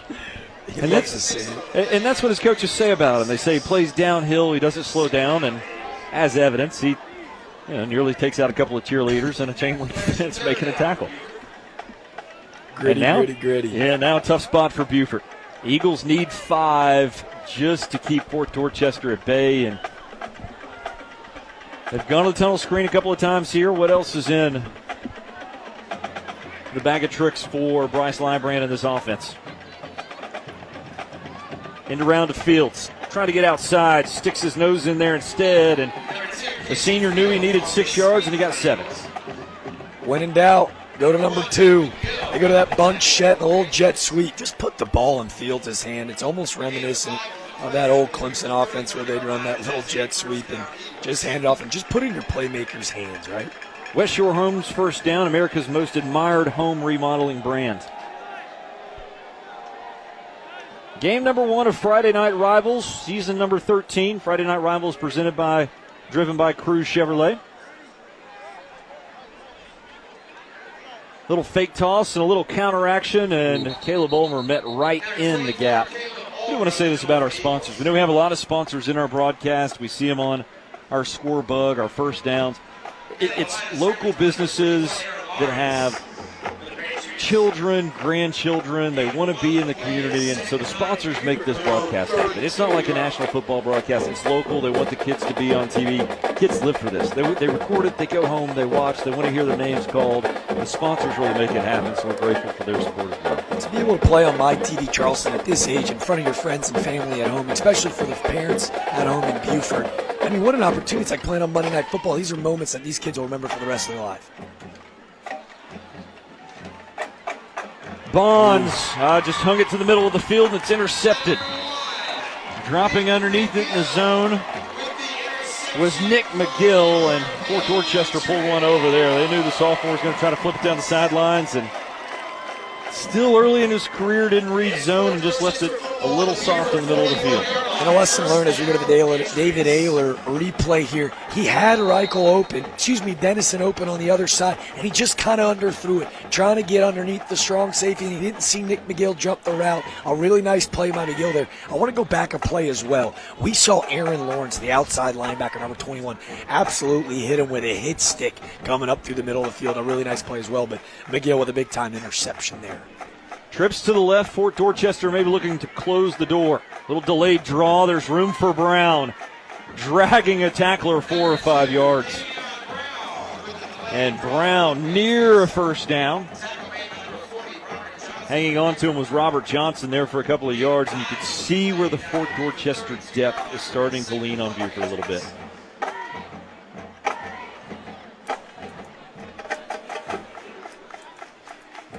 Second and a yard. Eagles jump again. And that'll give Fort Dorchester another West Shore Homes first down. And I believe you got the junior number 40, Robert Johnson. We spoke about him earlier. This kid's got a really bright future. You've seen him explode into the backfield. A really good athlete. Just a young, immature play there. But because of how composed Osborne in there, that's the 5th time you've seen him draw somebody off sides last night. That's not an accident. That's a veteran leader in the backfield, kind of commanding the game. 8.5 minutes and counting. Fort Dorchester on the move. Osborne out of the backfield. Big pop on the far sideline, but complete near first down yardage. I don't think Brown minds the contact. Transfer over to Fort Dorchester this year. Just a junior. He's special. He put up big-time numbers when he was at First Baptist on the way over. But we got to show some love to your name of the game. Number 9, Dom Camacho, absolutely puts a hit stick on him. Watch him. A really clean form tackle as now Fort D looks at a very comparable second and short. I'm going to have a running list on all name teams. It's just going to have to happen. We're going to have to go over it. Fourth quarter blowout, not like this. We're going to have to go over it at some point later in the year. Well, you mentioned our sponsors. We're super appreciative to make this game possible, but maybe we get a sponsor to have we've got a scholar athlete. How about a name of the year? Osborne looking for another touchdown, nearly intercepted as cutting underneath it and getting his hands on it was Will Cotting. And it'll be third down. Boy, a stop right here for Beaufort would be huge. Gives them a fighting chance, a puncher's chance, all the way to the finish line. Osborne just a little late maybe over the middle there. 3rd and 3. Seen the draw. Brown has been active. He's near 100 yards rushing for the night. So many weapons on this 4T offense. So many weapons. Absolutely. 3rd and short. They've been going for it on 4th all night. I almost look to see them take a shot at the end zone, and you got to imagine you'll see him go 4th and short and run it. Little inside give to Brown. Beaufort sniffed that one out. It'll be 4th down. Oh, and a late flag comes in on the far sideline. Some pulling and tugging instead of blocking on that far sideline, and maybe a key penalty on Don Camacho. Not to take away from the big-time play for number 5, Will Cotting, again a problem in the backfield. He got tangled up with the wide receiver on that side of the field, and I think pulled a jersey and pulled him into the sideline, and that one hurts. That's half the distance to the goal line. It puts the ball down to the Beaufort 11-yard line, and it results in a... That's one of those moments where Coach Library and his coaching staff will be able to look back, when they start to do film next week as they game plan later in the year. Just maybe a little bit of an immature play, a moment where they really had an opportunity to kind of swing the game, and just an unneeded penalty there. So West Shore Homes first down for Fort Dorchester by penalty, and now Brown looking to put the finishing touches on it inside the 9. Boy, some pretty good upfield push there. And you get a look and see who it is. And saw Jack Sumner in on the action as well as number 40, Robert Johnson. The two of them have been really nice compliments to Iman Smalls tonight. Seen Hart Cushman. This is going to be a 3A team with a lot of depth as well. I thought it was Jaden Simmons that was upfield, and it was. And the freshman has really held his own tonight in his first high school game.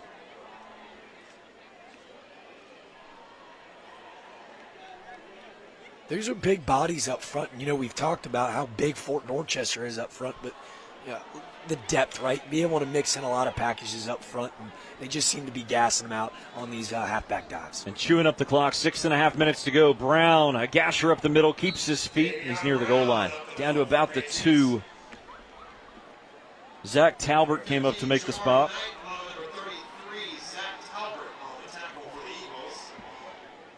Zach Talbert, 5'10", 185-pound senior. Another one of those hybrid safety linebackers that Beaufort has. Very athletic in that back end. They only play 2 linebackers, 5 defensive backs, 4-2-5 for Rob Garl. He and Colton Fairs have lit a couple dudes up today. Side note on Rob Garl, a former Wofford golfer turned football coach, able to play with him at the Ocean Course a couple of weeks ago with he and Bryce Lybrand. He's the best golfer in this stadium. I'll say that about it. Little flare pass is incomplete, and it'll be 3rd down. Told him I would get that in for him tonight, and not that he was the best, but just the golf aspect of it. And show a little love. Yeah, absolutely. But his defense has held their own tonight against this talented Fort Dorchester offense. Can't say enough about what Fort has. I mean, this is a talented football team.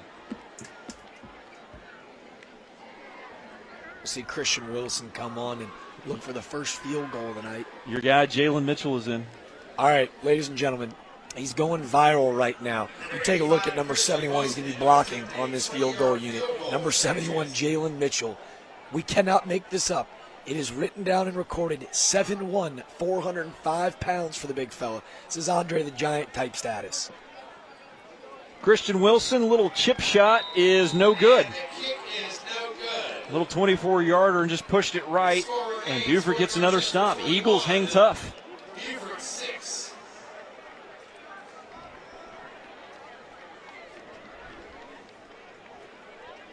And after Fort Dorchester kind of commanded the ball on that possession, that's going to be our Will Lou Gray stop of the game. That's a big-time hold just to give themselves a little bit of life. It seems like time might be not on their side, but with 5 minutes and we got 41 seconds, let's see if the young quarterback can kind of command a drive and score quick to get them back in this ballgame. Yeah, early on, Fort Dorchester had a chance to put a quick touchdown on the board. Beaufort came up with the turnover inside the 5-yard line, and that ends up being our Will Lou Gray never stop learning stop of the game. It made this one a tight one here tonight. 5:41 left, Fort Dorchester by 15.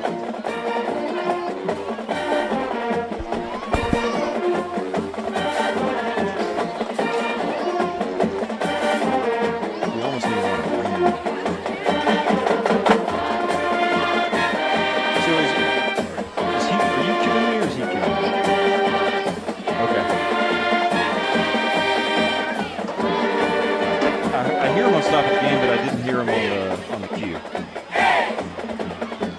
Oh, I missed that. I'm sorry. Oh, you haven't heard him at all? Okay. But I didn't know if that was intentional, because obviously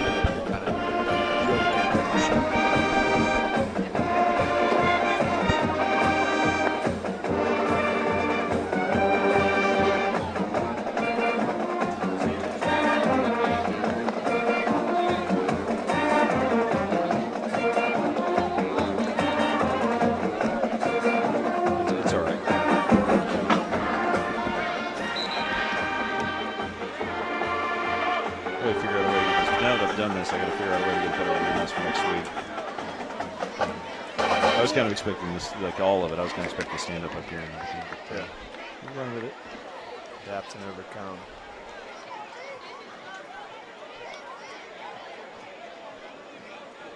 All right.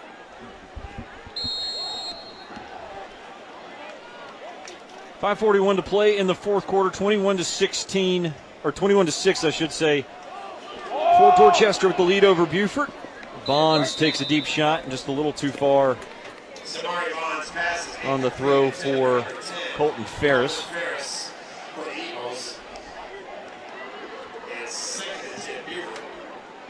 Been some talent on display here tonight. Ferris, Osborne, Brown, the entire Fort Dorchester defense. I mean, just...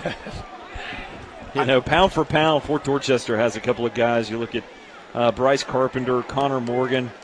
Pound for pound, you just don't get better football players. Absolutely. I think we were really lucky and blessed with probably the best game in the state tonight. 2 finalists for the state championship at the 3A and the 5A level. So we see him kind of really navigate that pocket and take a huge hit there. But Fields unbothered. He holds on to it. But there you go. You mentioned his name, and he does it again. There's the big guy, number 7, Bryce Carpenter. He's been all over the field tonight. And that's going to be a big-time hit that Fields will probably feel tomorrow. Carpenter might feel it, too. That was a collision. They said he plays downhill, and not sure he doesn't try to run through the bottom of the hill when he gets there. Really good hit. They're talking about it. They may pick this up and probably should. That was I like it. That was across the body to body. That's a good pickup. Hard hit, but that's the kind of contact that going over the middle creates, and there's just really no way to avoid it in football. We've seen it more and more at the college level and the pro level, and they say unnecessary roughness, but two guys running at full speed in opposite directions, when they collide, big hits happen. And these kids are so wildly athletic. Bonds has been good when he steps up. Here he'll take off and scamper out of bounds and make something out of nothing. We've talked about some impressive freshmen and impressive sophomores and juniors on the field. Samari Bonds has a bright future. Absolutely. As he's chased out of bounds by Malachi Watson, number 90 there. It just looks like this game hasn't been too big for him. I know the scoreboard's a little lopsided right now, but at no point today did it look like he was overmatched. If this one's not too big, none are too big. Exactly. At the high school level, if this one on the road and your first career start's not too big, none are too big. A 5A juggernaut. The game has never been too fast for him today. This is the number 2 team in the state, and a team right on the verge of a national ranking. And this is a team that very easily could have won the 5A state championship and been unbeaten last year, and didn't in Fort Dorchester. And Beaufort has hung tough. And what we've seen tonight, they've got the depth to really play with anyone in the country. When they go play the number 9 team in the country in Grayson next week, you will see a team that is not overwhelmed. Though young, Coach LaPrade, as you said, young and immature, he will have those guys ready to play at the big level or on the big stage come next week. And you make your most improvement between your first game and your what? Numero dos. Ullman around the left side picks up the first down and paid for it. No surprise Connor Morgan's over there wreaking havoc. Number 6, Connor Morgan. Need a new sponsor. We need a clinic to sponsor Sora's player on Saturday morning. Maybe it comes down to like a hospital getting involved, because these guys could use, I don't know, an IV, some ibuprofen, something to get them ready to go next week. I like an ice company. I love 4 that. minutes to go. Beaufort looking to get it back to one score. The sophomore operating up the sidelines, tipped away. Fort Dorchester's done a nice job of forcing Samari Bonds kind of to his offside and making him roll left and then throw back right. Is that a flag in the middle of the field, or is that a towel? I think it looks like a towel. Thought it kind of looked like a shoe for a second. Somebody shaking up on the far sideline. Might be Jack Sumner. To your point, though, when he rolls out to the left, the last interception he threw that was kind of a killer, that one took a little bit more lead on. Now time for our drive of the game, and it was a big answer and a senior moment for Fort Dorchester. Osborne, the big throw up the sideline to Multi-Snyder, and then the heady play at the goal line. This is just smart senior quarterbacking to finish it off. Stacked up in the middle, I'll go outside. That's our Cruise Chevrolet drive of the game. Cruise Chevrolet on Rivers. You've got a friend in the car business. Cruise Chevrolet, a friend of Friday Night Rivals. Really was. That was a perfect moment and a perfect start to the senior season for Zoltan Osborne. Didn't get on the field much in the third quarter. Got one drive opportunity, took his team right down and answered in a tough spot. Absolutely. It kind of looked like that Beaufort was going to scare him a little bit and give him a ball game. But again, when you've got that kind of composure out of a senior quarterback, the game seems to move in slow motion. It makes life easy for offensive coordinator Coach LaPrade. This quarterback is going to take this team to new heights this season as they look forward to kind of regain where they were last year. Oh, Bonds dragged down from behind as he was going to throw, and I think it's just going to go down as an incomplete pass, but just basically harassed down from behind. I couldn't quite tell who the defender was. Might have been Nick Pickering again. Wouldn't surprise me. Pickering on the chase down, and Aaron Lawrence, the outside linebacker, who's lit a couple guys up tonight, going to be kicking himself. Seemed like he had he's kind of scared. Surprising the ball was on him. He wants that interception opportunity back. 3rd and 10 for Beaufort, 4:04 to go. See the player of the game? Seems like it. I have to think he's going to be there at the end. Had a hair like that. Come on, that's QB1. Steer the offense down the field a couple of times, just enough to keep this really almost up to the task Beaufort team at bay. Yeah, right on cue. Player of the game tonight, Zoltan Osborne, the senior quarterback, just he delivered when he absolutely had to keep the upsets from happening. A couple early mistakes, but all night long, you saw why this guy lives up to the hype. Yet the FCS offers coming flooding in, and he has delivered when he has been needed most. You've seen the intangibles. He's obviously got that kind of kick factor, right? He just looks so composed, and he is going to be a lot of fun to watch play the rest of the season. Zoltan Osborne, our player of the game, sponsored by Reliable Equipment. This season, End Zone Scissor Lift is provided by Reliable Equipment. We rent the good stuff. Zoltan Osborne, your player of the game. Think about that throw down the sideline in multi-snider, too. 45 yards on the dot, facing the air and out coverage. Just a dime. When it kind of seemed like Beaufort was a stop away from being back in that ball. Over 200 yards passing tonight. Ian Multi-Snyder got hot in the second half. Big touchdown throw in the first half to DeAndre Ham. Enjoying some laps on the sideline with his teammates. Little tunnel screen. This is work tonight. Casey Fields will have a handful, and that'll cut the line to gain in half, but it'll bring up 4th and about 5. There he is. There's your middle linebacker, Connor Morgan, with a really nice tackle. He's obviously, Casey Fields, been really difficult to tackle tonight. Morgan has been up to the task. Well, Beaufort's last 2 games have been South Point and Fort Dorchester. You're not going to see back-to-back athletes in back-to-back games better than those two teams. These teams have faced the last 2 games. To end last year in the state championship and this year against a team that is very capable of winning a 5A state championship. And Bonds, right on cue, a strike. Massive humanity down there at the 33-yard line. Ferris was around the bottom of the pile, but on the bottom of the pile was Reichel. You know, I haven't said his name too much tonight, but behind the scenes, he's done a lot of stuff that you're not going to see on the box score. Reichel's blocked really well. He's a really strong receiver. You'll see on the outside. He makes him in on the slot. He's going to be a guy that's going to be, again, like we talked about, a security blanket for Bonds all season long. Bonds locks in on Colton Ferris. Ferris squeezes that one before it hits the turf. You know the Boone area well. I think he's going to be a fan favorite there, man. He's been a ton of fun to watch play. He's all over the dang field tonight. And Beaufort moved earlier. Maybe a timeout came in from the Fort Dorchester sideline. Might be an injury timeout. Final couple of minutes on our opener here on Friday Night Rivals, driven by Cruz Chevrolet.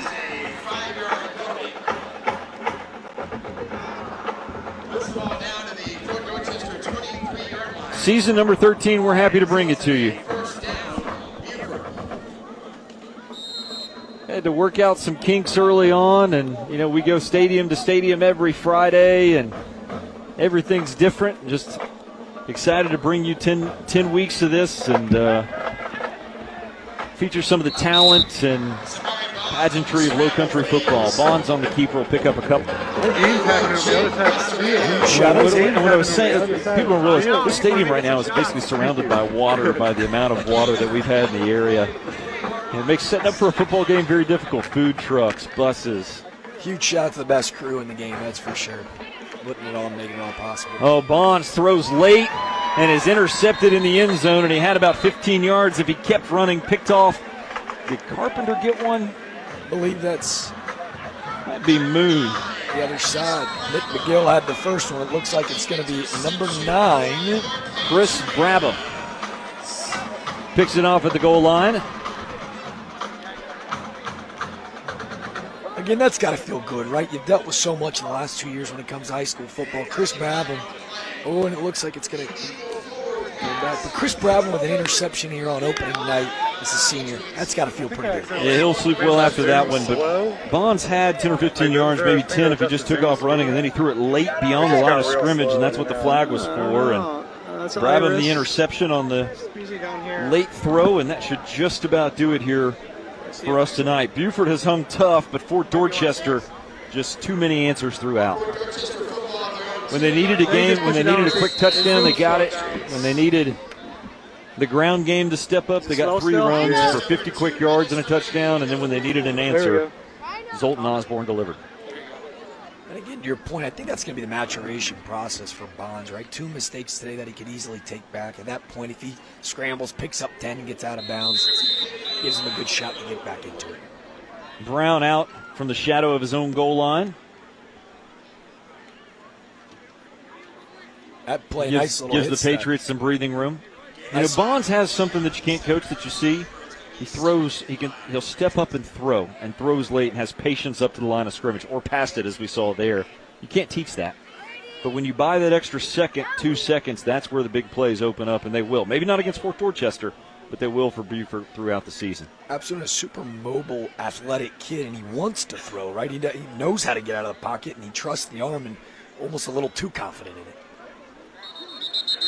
And Steve LaPrade, trying to ice this one away, but still has all his starters out. There's just a 15-point game. This is not a spot where you can make a mistake, because just like that, you're an onside kick away from being in trouble. So Fort Dorchester, trying to put the finishing touches on this one, but they've had the key defensive stops that they've needed throughout this game.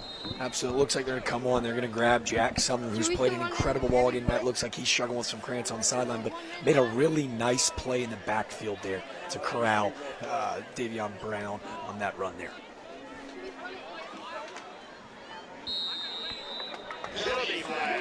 The scary thing about this Fort Dorchester team, and made some mistakes tonight, admittedly, as we enter our final minute. They're young. They're just going to keep getting better. Absolutely. We talked about it. You have 5 returning starters coming back this year. And up front, with how young they are, think about how much learning they're about to absorb the next 4 weeks with who they're about to play. We talked about the big guys up front. Give him another shout-out. Gabe Summers, the senior left tackle. Preston Murphy, the left guard. Tyreek Dees, this junior center. The freshman. Lamarian Thompson has been incredible tonight, and that is a big fella. And right next to him, the sophomore Marquise Wilson. Those guys well over 300 pounds. Those are big, empowering force, and you've seen how productive they've been on the ground today. And it really does start all up front with that young offensive line. Our final West Shore Homes first down of the night, America's most admired home remodeling brand. Final first down we expect of the night. 30 seconds, clock runs. Fort only has to snap it one more time. They will. And the Fort Dorchester Patriots will open the season here on Friday Night Rivals, driven by Cruz Chevrolet, with a 21-6 win over the Beaufort Eagles. Steve LaPrade picks up another win. Headed out to meet Bryce Lybrand at midfield. 2 really good low country football teams tonight doing battle. 21-6 our final. Fort Dorchester wins it. Final seconds to tick off.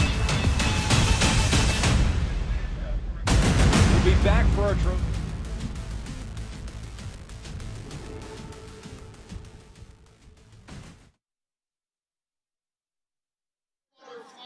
On a Saturday with kickoff set for 7:30. It's also will be military night here at Patriot Field at Admiral Stadium. We'll see you here on Saturday, September the 10th, as the 2022 Fort Dorchester football season is underway. Thank you for your support. Have a great school year and a great weekend. Sounds good. Well, I'm going to try to get him right now.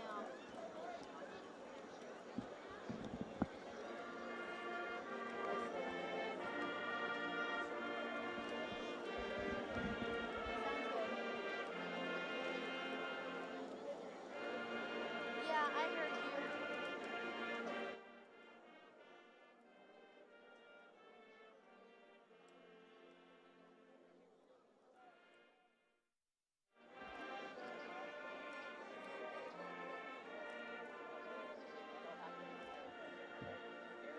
How did you hear that?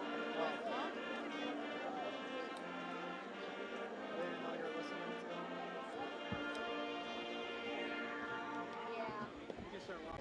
Can you bring him to us? Yeah. You can go with her. Where's she going?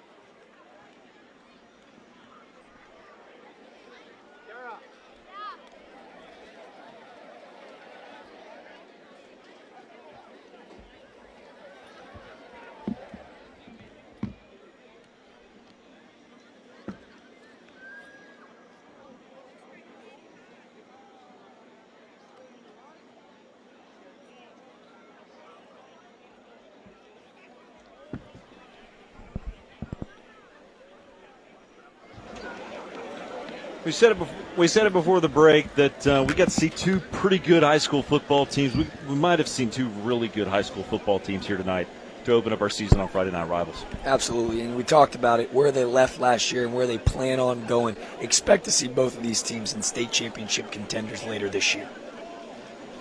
We're trying to chase down the Fort Dorchester Patriots. We got a trophy to give them. They've earned it here tonight. Just really solid from beginning to end. Really solid beginning to end. 15-point win over Beaufort. 21-6 here tonight. 197 yards and a touchdown for Zoltan Osborne. Both Brown and Reynolds push 100 yards on the ground. Just really solid win tonight for Fort Dorchester over a very game Beaufort football team. Season opening win for the Patriots. We're going to go down to Tara Jabor on the field. She's got a trophy for these Patriots. Tara? Hey guys, we're here with Coach the team. Coach, tell me a little bit, how do you think the players did tonight? I mean, we didn't play real good. I didn't think so. We played good, but it's a victory. You know, it's the first game of the year. Happy out. Yeah, and we'll go on from here. Yeah, and you guys are heading to Atlanta next week. Tell us a little bit about that. It's good. Yeah, we're going down to Atlanta. It's Cam Newton. He's got to pay for us to go, so it's nice. I get in there pretty Saturday, and so it'll be good. They're a good team. And what are you looking forward to going into the rest of the season? We gotta get better. Get better.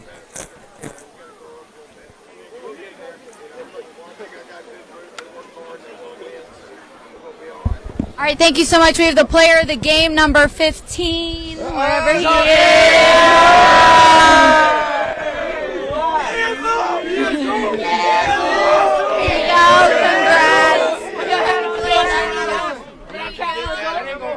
And yeah. And then coach here.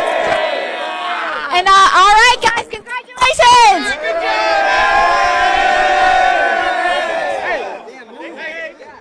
Fun little trophy presentation there to close the night. NIL questions. Does Zoltan Osborne get NIL money for that? We're not going to go there. Trophy presentation sponsored by All-American Awards, helping Charleston recognize excellence since 1993. Good one here tonight. Fort Dorchester up to the task, number 2 team in the state. They start the season with the win. Zoltan Osborne as good as advertised. Beaufort feisty for 48 minutes. Going to be a fun year here on Friday Night Rivals. This is a good way to start it. Absolutely, both coaches got to be super proud of the effort and just happy to have Friday Night Lights back in the Low Country. Fort Dorchester wins it 21-6. Our final special thanks to all of our sponsors. Friday Night Rivals driven by Cruz Chevrolet. Join tonight Scott Eisberg on Friday Night Rivals at 11:05 ABC News 4 for all the highlights from this one and all the other games from around the Low Country.